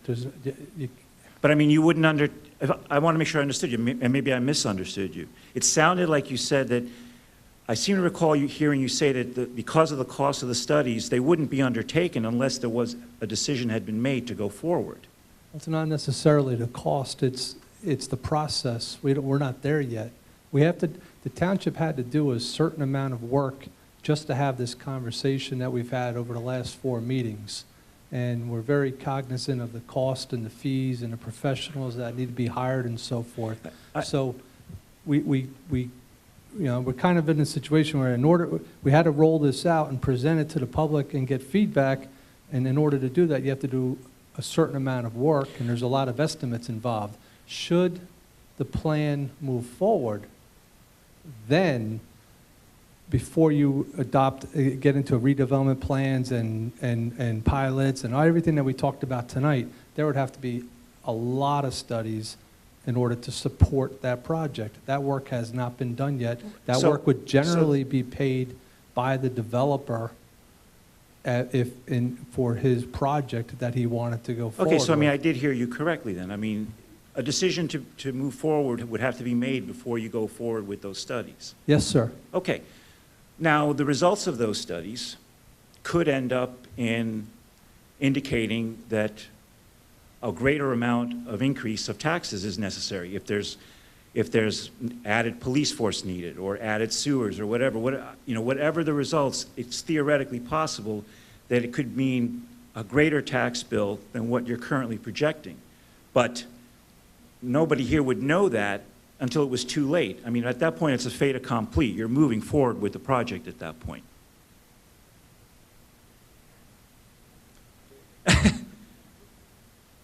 I would say not necessarily. If you look at the RFQ... You would stop the project at that point? No.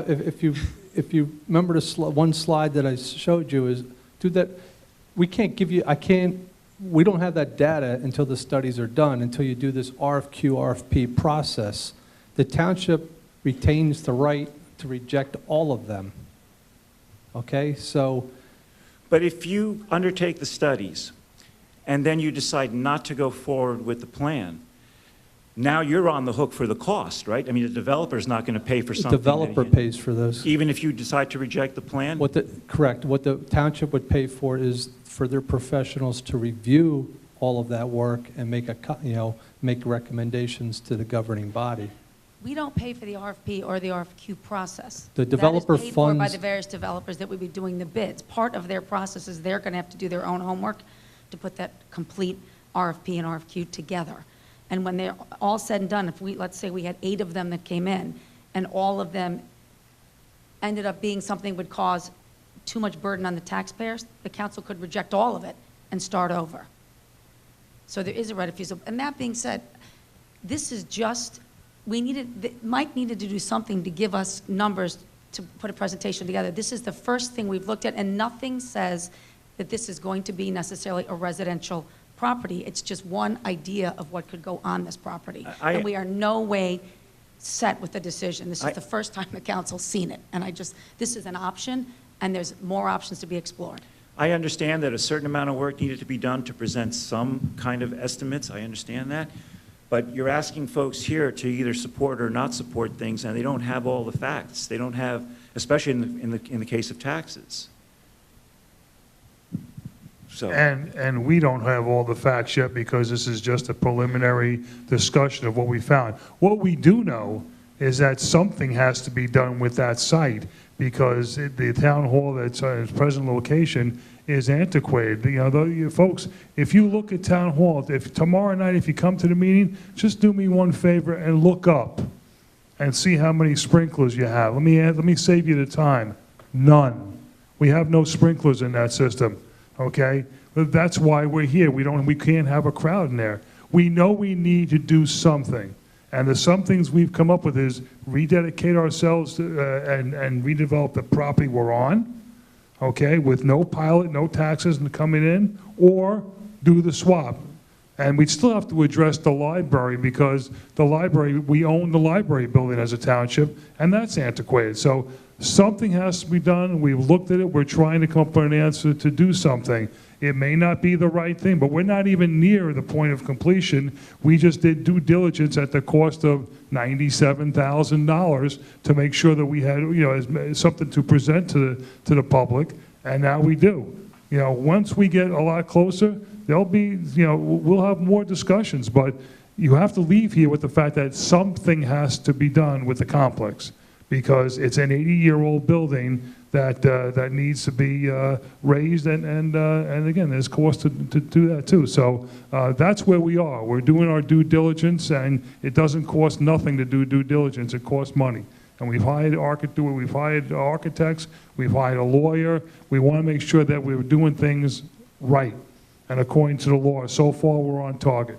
So again, we were at the point to bring this to the public for a look-see of what we've done, and we've taken every consideration that you've given us, and we'll work on it.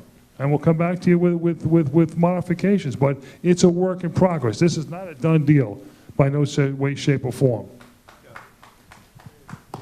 Thank you. Mrs. Matula. Okay. Actually, if I could interject and add on to that. Mr. Hall. The intent of these hearings is actually to provide information and to set a framework for discussion. So there's no formal action plan being presented, and it's not intended to be that way. We, in fact, ourselves are listening to a lot of this information the first time tonight. So we have to think about this, digest this, along with the different questions and thoughts which are being presented by the community. We have to think about what are the issues in terms of the infrastructure downtown, the sewer system, the streets, the buildings. How do we address these things long term so we can understand the scope of this and all of this information, what are the implications for the township as it relates to people are talking about the police. I've taken an entire list of notes tonight. What does it mean for the school system? A lot of these questions are very, very relevant, and we haven't thought about it yet. This is not a formal presentation of an action plan. All this is an open dialogue of all the issues associated with something which was proposed to us by Little Flower. So we have to understand what is it, what is the concept, what is the framework, and how do we respond to that. In the next several weeks, the governing body individually and collectively will be required now to respond. We have to give individual opinions as to what we understand the issues to be, what are the priorities, what is the direction we want to take individually. Then we have to talk among ourselves to find out collectively what do we think is the best thing to do. At that stage, we will then start a dialogue directly, because we'll come up with a proposed action plan, and then we can start to critique the logic and the benefits of that. So tonight is really not designed to critique the minutia of this thing, because it's really not designed to be the final. It's designed to be a general framework, and really more directed to the professionals than to ourselves, because we are the recipient of the data, not the presenter of the data. You know, so I would just ask everyone to have an open mind, think about it, think about in a thoughtful way what the questions are, and allow us collectively to run through these things in the next few weeks to find out what is in fact in the best interest of the town. It is not preordained that the pilot is the best or worst idea. It is an option, maybe not the best option. We might be better suited to address the school issues. We haven't thought about it tonight. We haven't even talked about it yet. So I would ask, when we pose these questions, they should not be designed to necessarily, they should not necessarily be directed to people on the council, because we're not in a position yet to respond, because we haven't thought about it yet. So I'd ask the questions, generally speaking, to be more directed towards the professionals. Of course, you can ask the council and the mayor anything you'd like to ask us, but understand we're not necessarily in a position yet to respond in a defendable way. So with that, I will defer to the mayor. Mrs. Matula? Carol Matula, 5 Hastings Road. You began this presentation by talking about 40A, 12A as the statutory basis for this redevelopment plan, and then you ended with saying that there would be public hearings and the public could comment. I want to point out that under this statute, the taxpayers have absolutely no ability to challenge any ordinance or resolution, and that the council has virtually unlimited discretion to do whatever it wants with the plan, regardless of whatever the public says. But I have a few questions in addition. The township has to review some of these plans at some point once this process gets going. Are those costs part of the soft costs? Yes. Yes. And of the 4.1 million, what percentage are these costs?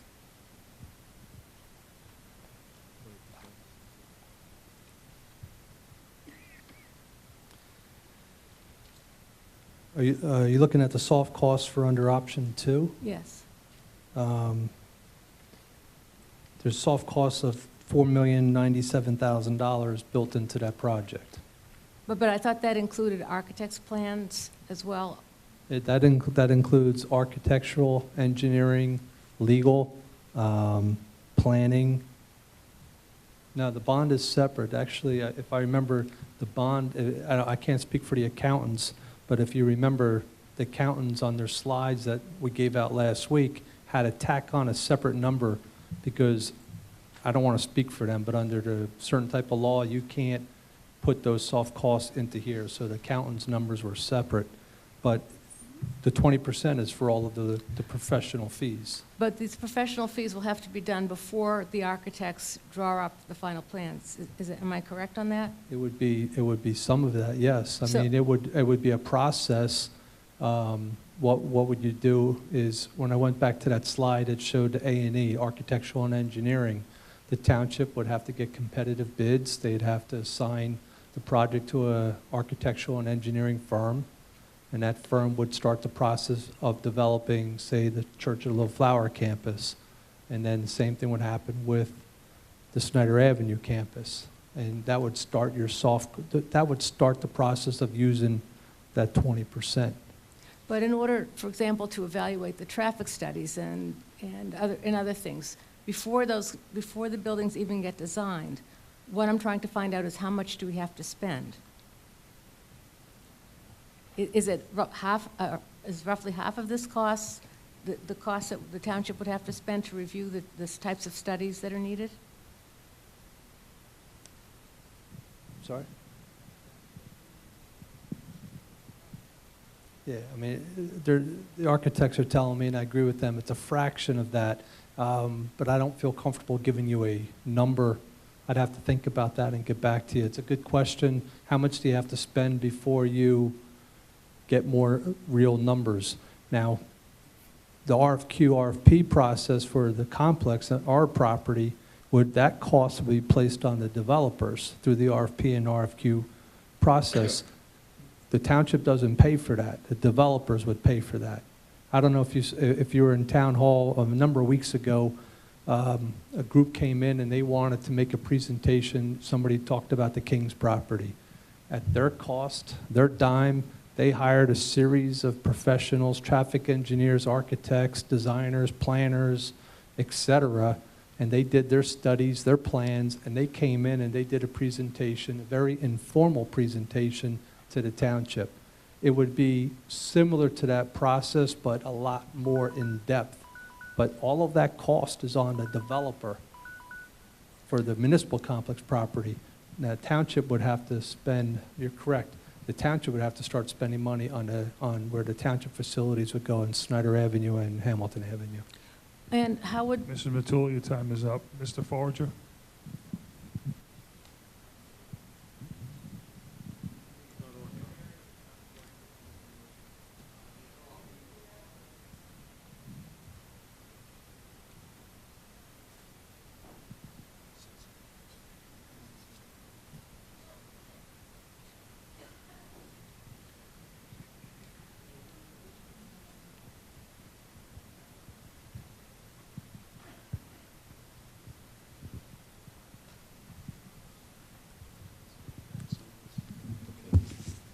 Tom Forager, 14 Dorset Road.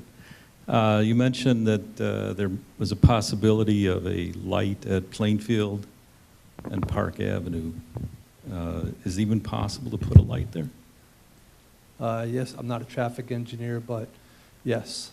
Okay, how about, did you look at whether I saw you had a lot of traffic that was going to come out of the complex and you were going to dump it out right by Bolton Boulevard, right onto Park Avenue. Did you look into whether you needed a light there? Yes, we did, and the answer is no. No light there. How about if that traffic decides to continue on Bolton Boulevard? Are you going to have to widen Bolton Boulevard? No. No? Okay. That's, And again, if you, in the packet for tonight, there's a detailed traffic impact analysis, and that's a very good question. It's one of the questions I asked to them about any widening on Bolton, and it wasn't necessary. okay. And when you looked at the impact number of school children, you came up with 20, but that was just basically 20 kids living at that complex, right, in the 148 units, right? But you, It's public school-age children. There's actually a slightly higher number, but then they take a certain percentage out because out of any group, a certain percentage goes to private schools, and et cetera. So there's a Right. calculation for that. okay, but now, wouldn't there also be the effect of some of the people deciding to downsize and move in from Berkeley Heights and then move into these units? Or are you assuming that all these people are just going to come from out of town? I'm not assuming anything. I'm using the demographics that I have to give the Okay. best answer that I can. All right, I mean, so- but the there would question be- is if somebody were to move, if somebody without kids were to sell their house and then move into this complex, and Right. then their house would be sold and a family would move Right. into that house and have children and so forth. Right. Sure. So that particular kind of effect is ignored then? Well, it's not ignored. I just. It's not taken into account? Correct. Okay. And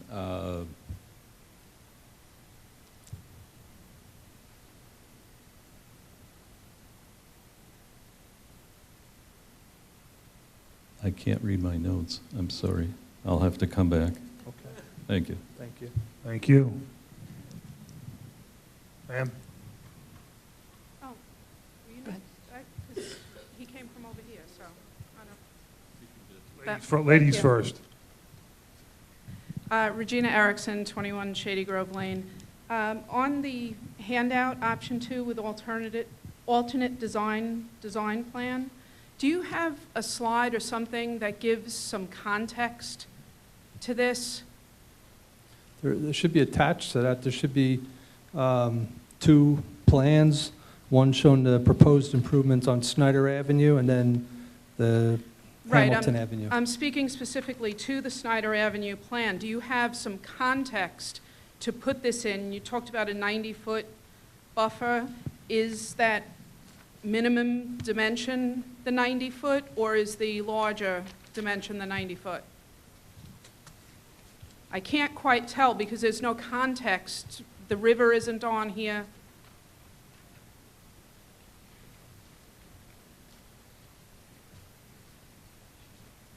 From the back of the building, you see what does it say?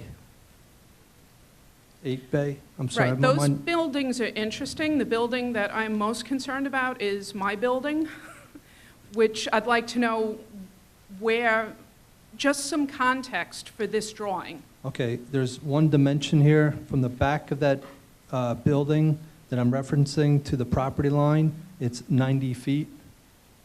Okay, so the dimension from the building, not the undisturbed buffer area. That's correct. It's 90 feet from the property line to the back of the building, correct?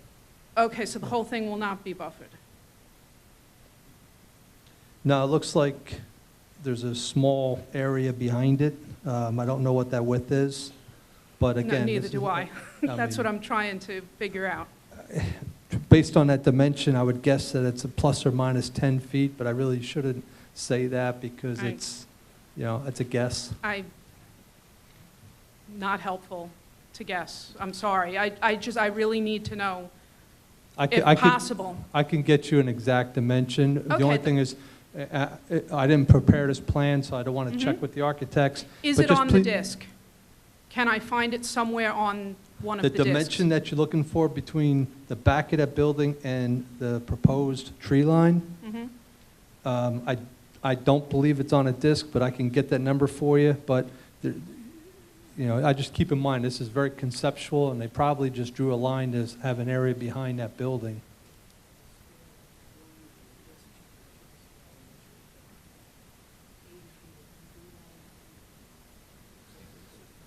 I'm being told it's 90 feet total with approximately 80 feet of woods and about 10 feet of a grass area behind the building. Okay, thank you. You're welcome. Sir? Jess Jermansky, 30 Lawrence Drive. So what I'd like to know is some sort of a time frame. You've done a really good job of kind of outlining the last 4 meetings that we were going to have, which we really needed to kind of have this foundation that everybody is now talking about. But I'm wondering what's the time frame that we move from here? There was a potential meeting that was going to be on October the 20th. It would seem to me that there's a great need to continue the conversation. That might not be the right time for it, but so that's my question to you is, what kind of time frame are we talking about? What comes next? Kevin? Yeah, if I can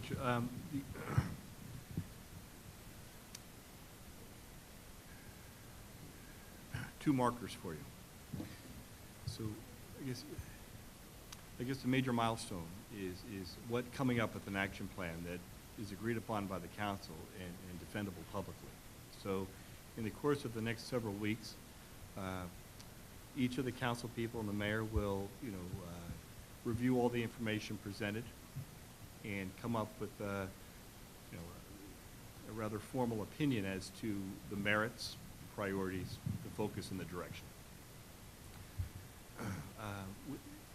Within the next few council meetings, I'll ask everyone to sort of voice those opinions publicly so they can sort of defend what their position is on this, and then to talk in a conference setting as to what would be the best course of action to go.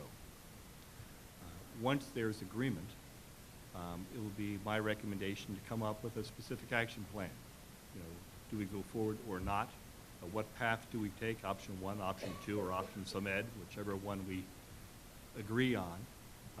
and have that memorialized in the form of either a resolution or an ordinance. I'm not sure the nature of the legal documentation that memorializes that, but that would have to be voted on in public session, and then we would proceed. In terms of timing, I would anticipate this being post-election.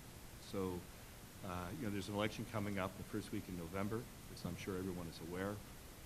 We'll want to make sure that the then seated governing body would be in a position to actually vote on, what that path is. So, time frame, I would say that during the month of November, we should be in a position to actually start to talk and to defend what that action plan is, and be in a position to discuss it, vote on it, and move forward. But it would be a November, December timeframe to get that done. And then within that time frame, where along that and how along that time frame do you capture the public opinion in terms of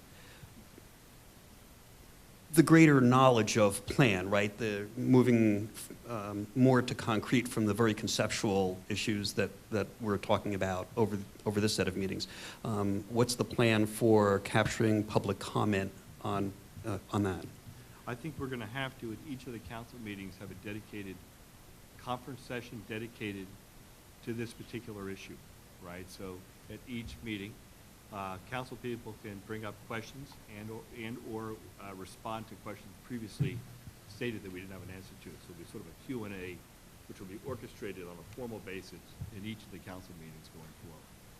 So just so for people who do not typically go to council meetings, they right at the beginning of the meeting, there is a conference session which sort of takes place before the formal agenda is actually discussed and voted on, where there's an open dialogue. Nothing is determined, but there's an open dialogue. That's called the conference session. And we'll have a specific conference session which is dedicated to each of the meetings. So that will be a venue to allow that exchange to take place. Every other Tuesday. If you go on the website, it will give you a formal schedule. Stephen, it's on the website. We don't need your comment on it, okay? Thank you. Yes, sir. And so at the meetings at which the conference on this particular issue would occur, you're talking about that all being November or within the October-November timeframe? To be honest with you, we haven't really figured out a formal schedule yet. I think that we cannot be in a position to vote on an action plan until we've thought about it, discussed it, and we actually know who constitutes the governing body to vote on it. You know, so I can sort of say that moving into a November, December, like a post-election time frame before this thing starts to go. And then my last question kind of relates to all of the different piece parts of this, right? You know, we're weaving a tapestry here, right? How do we pull at individual threads? And how does that vote occur? If we're not happy with the redevelopment plan, what does that mean as we push all the way back into simply the swap? If we are trying to figure out about the library as an alternative, if we don't do the swap, how does that fit in to the kind of that whole woven tapestry?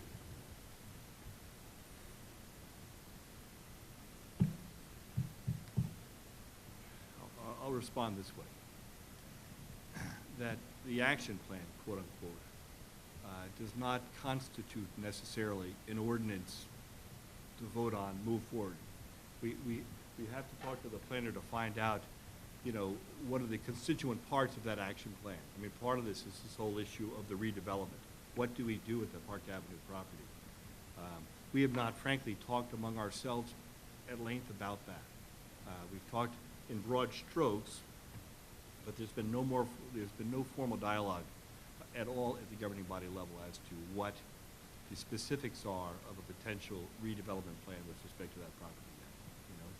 So during these conference sessions, one of the issues is to find out what is contained in that action plan that we're actually going to vote on. That would give the public the opportunity to understand what the thought process is, what all the threads are which are contained within that action plan. We'll be asking our planner to be actively involved to help us organize those discussions to make sure we don't miss any of the threads, so to speak. So I feel very comfortable that we will be very, very transparent with regards to everything we're talking about. We'll welcome all public input, try to respond to any question. I think some of the questions tonight were brilliant questions, which I haven't thought about myself, actually. And only when we're in a position that we feel that we've really framed this thing, we understand what the moving parts are, and we can actually defend what that action plan is, only then would we present it to the governing body for a vote. We're not going to try to jam anything through, because frankly, this is probably the largest single initiative that the town has embraced in the last 100 years. I mean, this is a major, major threshold event for the town. We appreciate the gravity of that, and we're going to move slowly and methodically through the process. All right, thank you. Thank you. Sir? Michael Murillo, 40 Overhill Way. Couple questions. Question number one, can the developer put all apartments in that piece of property rather than apartments and townhouses? We have a blank piece of paper right now, so there's nothing set in stone. We can go non-residential, we can go all townhouses, we can go all apartments. Again, I just want to say this. I came up with this idea as a starting point to have a conversation, to see. We have to start somewhere, and that's what I came up with. So this is not set in stone. Okay. And to answer your question, yes.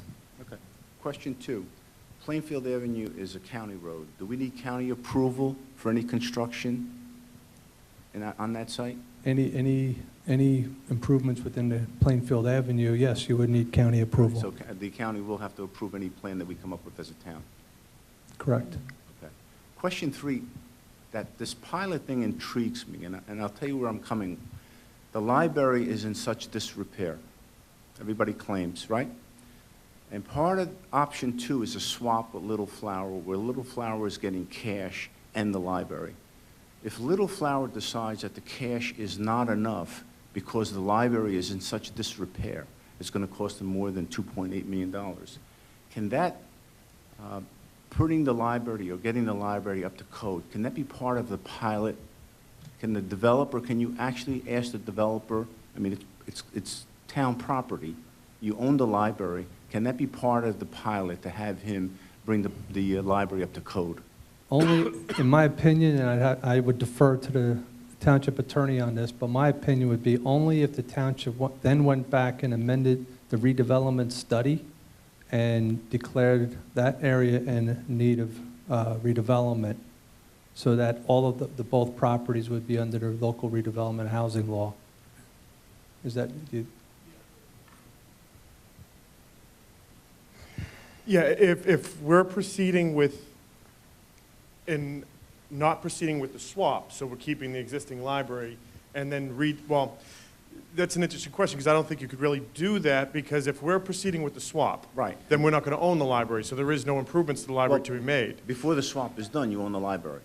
And if that's the condition of the sale, let's say the church comes back to you and says 2.8 million is not enough. It's going to cost us more to fix the library than 2.8 million. So you fix the library, then we do the swap, and the 2.8 million is fine. That's not part of the agreement. Yeah, no. That's not, all right. That's not part of the agreement. You have an right now. agreement already with the church. We have a memorandum of agreement. With the church. With the church, and that's not part of it, because if that were the case, we could say your school and your auditorium isn't up to stuff, so you fix it before we keep on going. But your architect, at the second meeting, said the school and the gymnasium was not in bad shape, but the library is in horrible shape.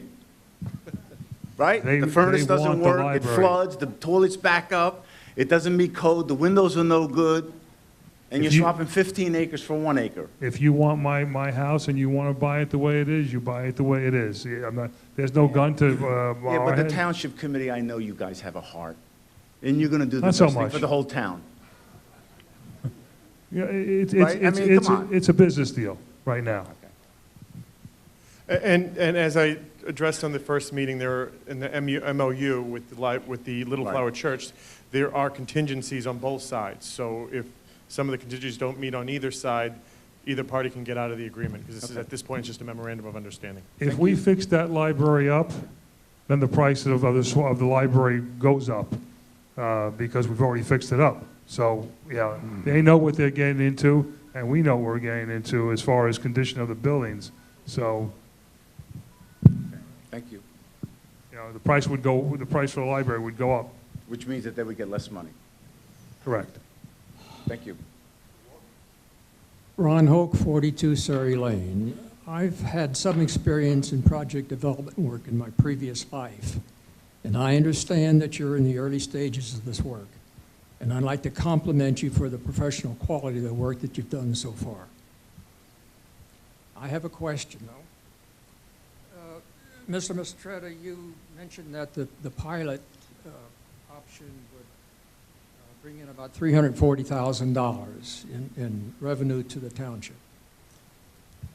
If you use the conventional tax system, it would bring in about $140,000 based on a gross income of about $800,000. But that $800,000, assuming that, as usual, about 60% goes to support the school system, represents a potential of about $500,000 increased revenue for the school system. Isn't that correct? Under the standard tax rate, yes. Yes. Thank you.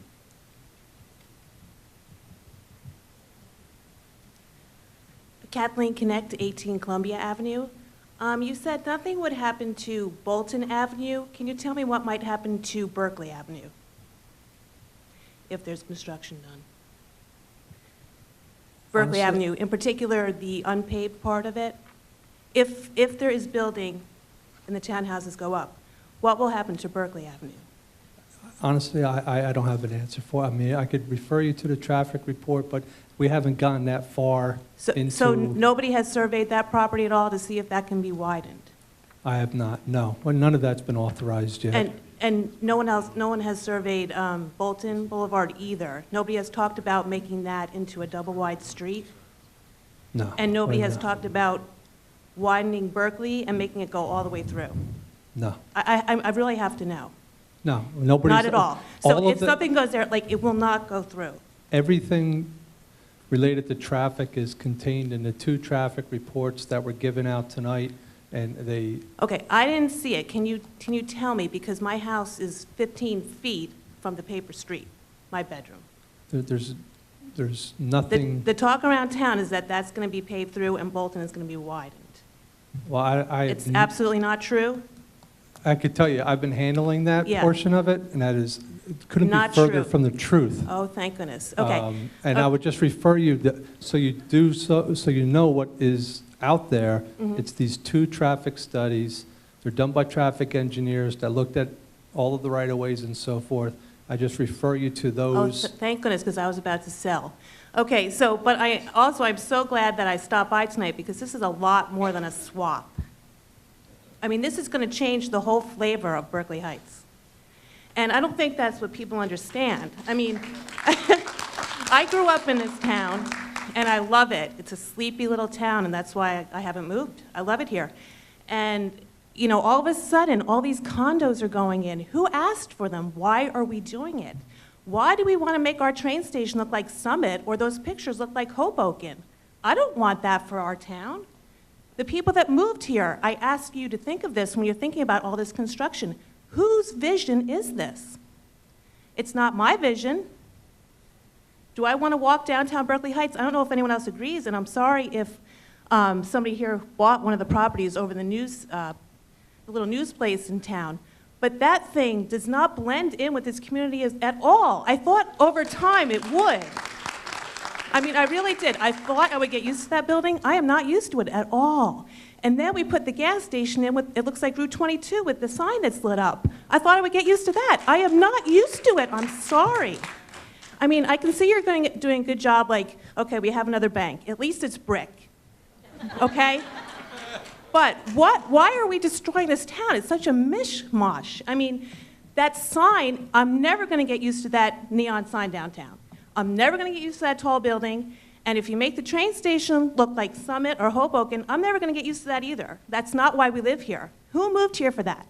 If they moved here for that, I mean, they wouldn't have bought here. They would have went to Summit. They would have went to a city. This is the township of Berkeley Heights. Sleepy town, Berkeley Heights. That's what we like. Who is going want to move in to those condos at the train station, a single person. Why? What do we have downtown? I love it, but what do we have? We have nothing for them here. I'm sorry. I mean, I like my nephews to stay in town and move there, and they could go in and out of Hoboken and such, but they'll move to Hoboken then. There's nothing in Berkeley Heights for the commuter, like a single commuter. I'm sorry, there's just nothing there. I mean, we have that new little clothing shop. How long is that going to last? I mean, are they going to come? They're going to come for Subway, and they're going to come for Delicious Heights. Thank God for Delicious Heights. I mean, at least the poor people that did buy in town that are single can at least go there. But, I mean, I just want to know, first of all, like I said, this is a lot more than a swap. Who is going to tell everyone in town? And I'd hate to think that all of you down here would have the burden of making this decision for all of these people, because this is changing the flavor of Berkeley Heights. It's not my vision. I don't think it's their vision. You cannot make a decision for all of these people without putting this to a vote. And if it doesn't go to a vote, this is not America. I'm sorry. It's too much. This is my town. I love it. I think these people love it the way it is, and it should stay the way it is. I'm sorry. Those pictures were horrifying. Makes me want to go home and cry. I want to tell everyone about it. They think it's a swap. They think they're getting a nice rec center, Whippy. I mean, it's great. We're going to get a nice rec center. That's fantastic. I mean, I think that would be great. We need some improvements in town. The police station needs to be improved. It's falling apart. But can't we do that without changing the flavor of this town? Please. Ma'am, thank you for your Please. comments. Appreciate it. Ma'am? Connie Crawford, I live at 77 Park Avenue, so we've seen it up there a couple times. It's on the corner of Berkeley Avenue and Park Avenue on the west side, the little house that... So my house is 100 years old. It sits almost on the property line, about a foot inside the property line. If Berkeley Avenue has to be widened, as a plan I saw a couple months ago, in order for traffic to get out of that complex, right now I've got an effective setback of 10 or 12 feet. If it's widened, I lose that setback, and I lose the entrance to my house. I mean, that's what it says, that you have to provide a new entrance, like through my stove or something, if you move it around to the side of the house. And I mean, are you looking at acquiring property on the other side so you don't have to take my house? No, we're not looking at any property, ma'am. I don't know what survey you're looking at. There is no It's the plan that Mr. Mistretta issued a couple months ago. The only plan on Berkeley Avenue is the one on the municipal side where there's no houses right now. There's no plan at all to widen across Park Avenue, not at all. No. Berkeley Avenue. You have to widen Berkeley Avenue as an exit out of this complex. There is no plan to do that now, right now. There's no plans of widening Berkeley Avenue. Over its current curb lines? It's no plan at all. We haven't. Okay, so what you had 2 months ago, you've changed? I don't know what plan you're referring to. Well, I mean, you even said you have to provide entrances to my house and my driveway, that you have to make other accommodations?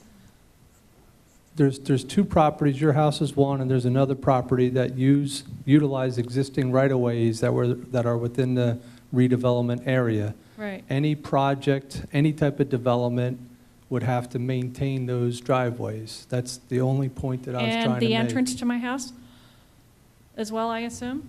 And the entrance to your house. There's no taking of land on any private properties. There's no widening that would take any land on your property or anybody All right, else's. but the town property line is a foot outside my house. Are you going all the way up to that 1 foot limit? Are you No. using up all the land that the town actually No. owns? Or do No. I have that easement continue? There's no taking of your land or anybody else's land for this project. Okay, but One. without taking land, you can be 1 foot from my house. Is that the plan? There is no plan. In order Okay. to tell you that, in order to answer your question, there would have to be an engineered plan that would show traffic flow and curb and crowns and so on. We're nowhere near anything like that. This is just, my office put together a conceptual idea just to have a conversation starting tonight about what if we did this. No more thought than that. I don't know what plan you're referring to about a couple months ago. Well, the planning, I at the haven't- planning board meeting, the Blight meeting. That You was the showed a redevelopment- plan that showed a 4 lanes coming out, I guess maybe 2 parking I- lanes and I- 2, and I s- that, if you do that, I lose my stoop. I handled the redevelopment study, I did all the testimony. The only map that I released as part of the redevelopment study hearings is the same map that's up on an easel right now and down in the municipal courtroom, which is just an outbound of the properties that we're talking about. There's no roads, there's no sidewalks, there's no widening. That, I prepared that map. That map shows no improvements whatsoever. It's tonight, it's in the courtroom, and it's part of the maps that we gave out in the first hearing. There's no improvements shown on that map, period. All right, well, I- I'll there's- take there's- another look at it then. Okay. Thank you.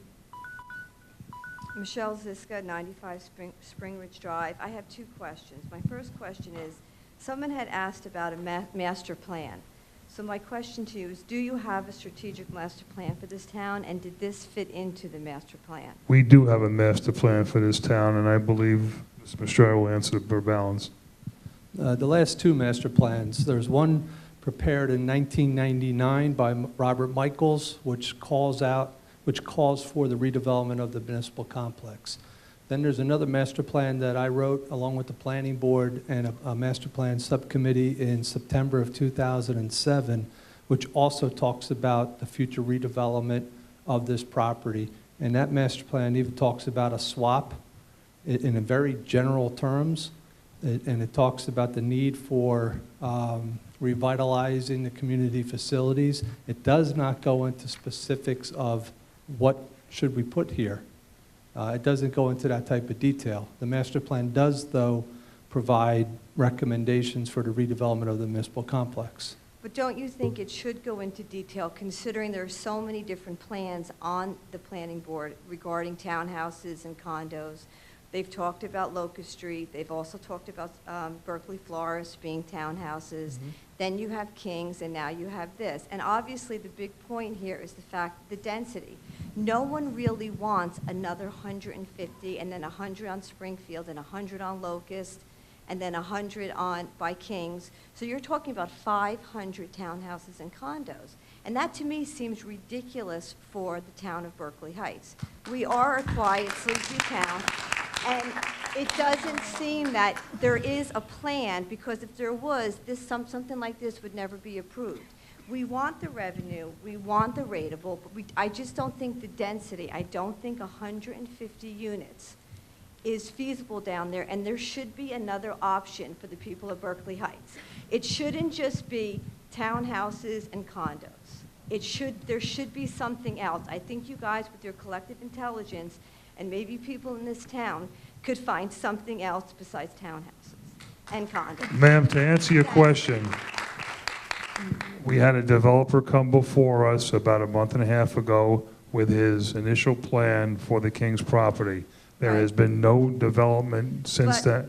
Okay, but it is on the plan. There We is know no plan. But we know That- Berkeley Florist was sold to a builder. We That know plan, exactly who it is. that plan has to go before the planning board again. I Okay, think but it's, let's say let's say that it all gets approved. let's say it doesn't.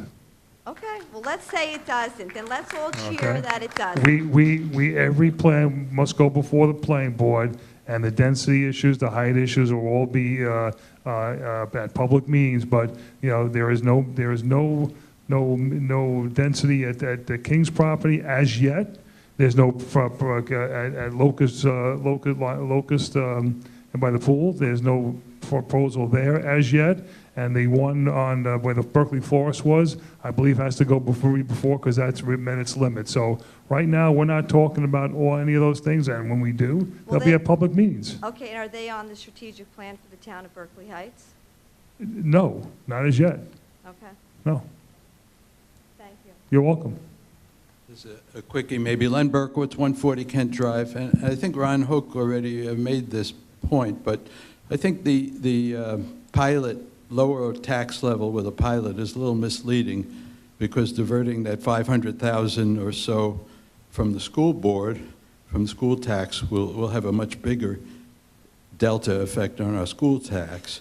So in all fairness, it would be good to reflect the total municipal plus school tax, even if you have to get some help from the school board to show that. Everybody cares about the total tax, not just the municipal portion, which is pretty much the smallest.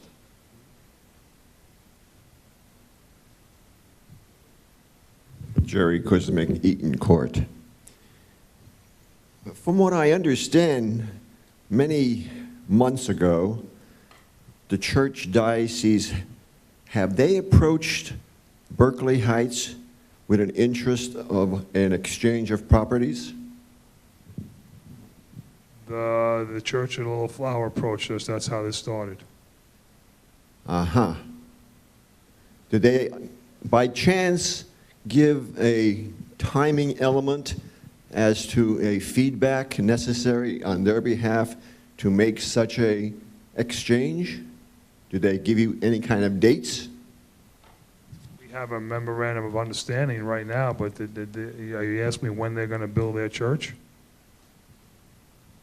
No, I'm asking you if they gave any kind of stipulation that they're looking for feedback in reference to making in a real estate exchange. Kevin? The short answer is, Talk into Mike, please. sorry. The memorandum of understanding, which is a document which is executed between the town and Little Flower, makes no reference to any particular time frame. So there are conditions that have to be met or satisfied to the benefit of the township, and separately the church, for us to agree to this land swap. None of them relate to time frame. Understanding how fluid the situation is, how many different variables have to be researched and discussed, we had to agree strategically that we would like to entertain this land swap, but we have to allow each other the opportunity to study the opportunity to see whether it works or it does not work. So each person sort of has a put option on this thing to allow them to exit the agreement if it's not feasible on either side. So understanding the amount of work that has to be done to truly be able to truly commit to this thing contractually, we could not include a specific time frame in it. So the short answer to that long diatribe is no. No.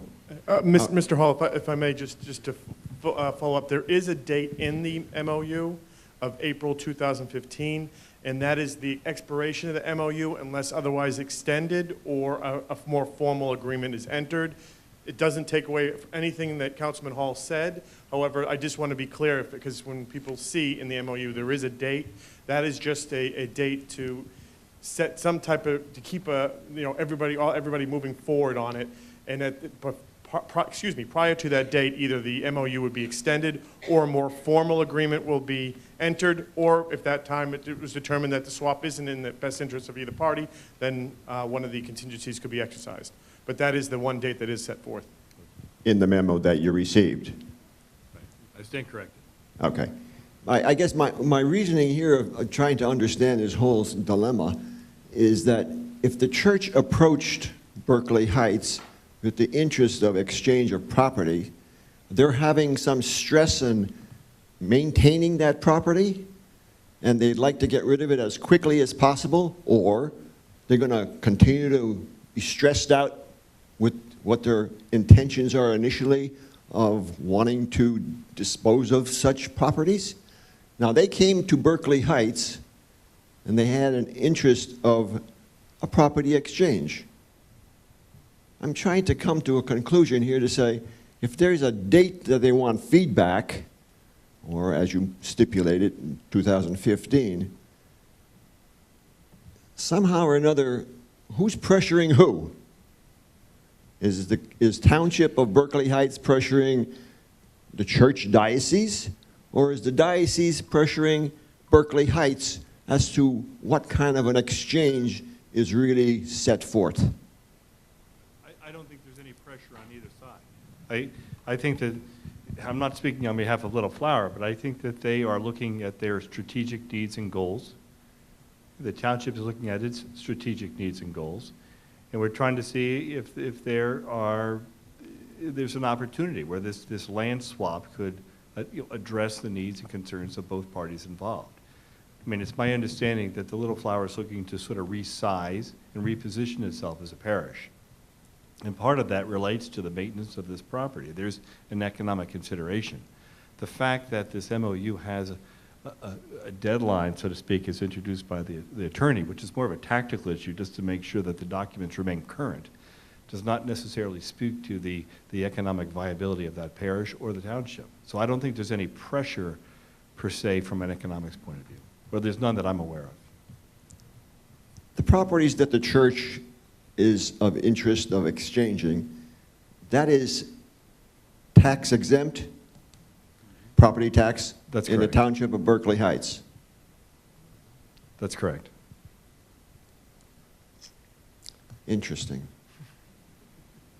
Plus the fact is, they're looking to get the fair value of that property, of course, based on the fact of all the renovations and updating that's necessary on behalf of all properties. By law, we have to make sure that this swap is fair and equitable. So I mean, that what determines the valuation of each of these properties is sort of a rules-driven issue. So yes, they are looking to maximize the value on that swap within the constraints of what's fair and legal. Okay, in which case, whatever dollars are going to end up to be as such will be used to expand their property on Plainfield Avenue, which currently exists as the little church. That's correct. Interesting, interesting, interesting. Thank you. You're welcome. Richard Leister, 49 Summit Avenue. I'm understanding that we're not necessarily locked into 135 or 148 units of apartments and townhouses.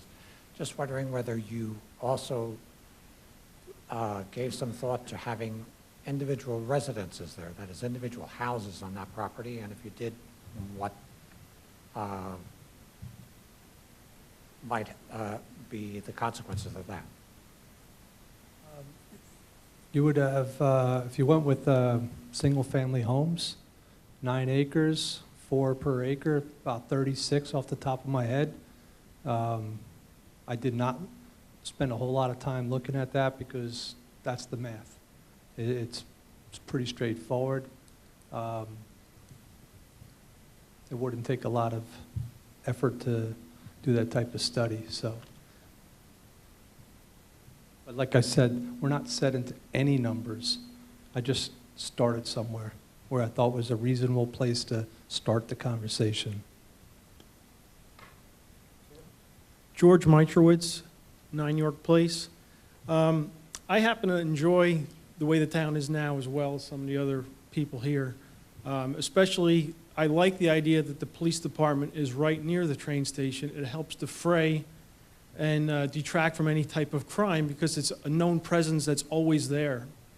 I have a question about the Upper Church property. If the town takes over the Upper Church property, is there anything that can keep them from selling part of that property to develop there as opposed to at the train station area?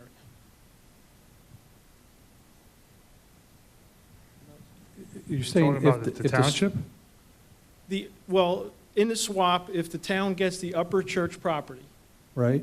okay, can't the town develop or sell the property to a developer in that area, part of it, subdivide it, rezone it, whatever needs to be done, so that we could build there? If we're doing this just to defray costs to the taxpayers, which is why I'm assuming why we want to develop the train station area, is to defray costs towards the taxpayers, correct? So if there's a lot of property at the Upper Church that's going to be the town's property at one point, can it be rezoned, partially sold off, and develop there? I think that would have less of an economic impact or environmental impact on the total community there. There's more inlets and outlets there. It doesn't affect the train station crossing or anything like that. And to be honest, I like where, and other people probably would too, that the police department's in a great strategic location right now. And I believe it should stay there, whatever we need to do to it to get it up to code or what need be. But if you move some of the municipality offices up to the Upper Church property, but subdivide that area so you can sell property to developers to defray costs, whether it be for tax reasons or whatever. Because I'm sure everybody doesn't want their tax bill to go up $1,000 a year just for this one issue. And I happen to be a parishioner at Little Flower. I understand the predicament the church is in. But I haven't heard anybody mention using the Upper Church property in a different way that might benefit everybody as well and help defray those costs that the project would if we did it near the train station location. So is there anything preventing any development happening up there on the Upper Church property once the town would take over that property? My first question would be, is there anything in any of the reverter clause or any of those issues that come into play? And I'm not too familiar with those, so I don't want to speak out of turn here. Is there anything in the underlying agreements? No, there wouldn't be anything with the reverter clause, because once we took ownership of the property, that reverter clause would then become null and void. However, a couple issues or questions would come up. And I mean, one thing we would have to do is do a redevelopment study of that property as subdivided, if it can be subdivided. I don't know if there actually is enough property to maintain a new municipal complex, a new municipal library, the parking for it, and subdivide a portion off to develop. If there is, then we'd have to also do a redevelopment study and determine whether even that area would meet the criteria for a redevelopment. I know Mr. Mistretta went into great lengths on why the existing municipal property would. I'm not sure whether or not the other it could. I just don't know. It's something we'd I have just to think start the that's process another for. option that the council should look into before we jump into the proposals we saw today. I realize they're, just ideas, but I haven't heard any ideas of using the property in that fashion that might save the taxpayer money, still get any development we need to do for our own municipal purposes, the police department, the library and everything. And that would just help defray costs and keep most of the town, at least what some people even said, the way our town looks, it wouldn't change the police department area at all, other than you would have to redevelop that building to meet code and to be usable as a current police department. You would have to raise the police department building and build a new police department on that site, okay? And if we were to do that, then why would we enter into the swap? I mean, I'm trying... No, I'm for the swap. I'm part of Little Flower Parish, but my point here is that I think you're trying to develop on the current police department site with housing in order to defray taxpayer dollars. No, we have all this property that we're going to swap for. We have 16 acres up at the Little Flower Parish, which, the building that is now the rectory, it happens to be just about the perfect size for a police department with an addition for a sally port. And then we have the church, the school property, which happens to be just the right size building for a library and town hall offices, with land in the back to move some of the DPW there. And it just seems like if we're going to do this, we do it all up there and then sell the property that we don't need to a developer and put something there. I mean, there's something we're coming up with is the complex we've talked about, but it doesn't have to be that complex. But we do know we need a new police station, and it just seems to fit right. I'm not against the new police station. We could. I'm Neither is the okay with prosecutor. building it there. Yeah. But there's property up at the Upper Church. There's a lot of property there that could be subdivided and sold off to raise tax dollars to defray taxpayer monies that would be used somewhere along the line so that we don't all have to pay as much as we might have to. Well, if we develop the police station, we develop the library, and we develop the town hall, that's what we're paying for. And there is a large piece of property there, but a lot of it's wetlands. But the wetlands is on the one boundary of it, and it's not that much. The wetlands is all the way around it. On the upper side too, because I looked at the plans today online, and the wetlands are only on the downhill side. Right. So the uphill side, there's woods there. On one side you have condos, on the other side there's industrial buildings. That's where the DPW is going, So I'm just. a yeah, portion but of it. Do we have to do that? Can't we leave the DPW where it is, so we don't have to worry about environmental cleanup? We still have to worry about environmental cleanup, although it's going to be on our dime. If it's contaminated, we got to fix it. I understand that. But the DPW right now, I don't think it's that far out of whack that we need to move it all over town. Fair point. You know, and I think one other option is to use the Upper Church property once we get it. I know you could put your municipal building there, put your library there, but then also think about subdividing that, selling that property to a developer. If we need the tax monies that ratables bring, we can maybe get it from that location.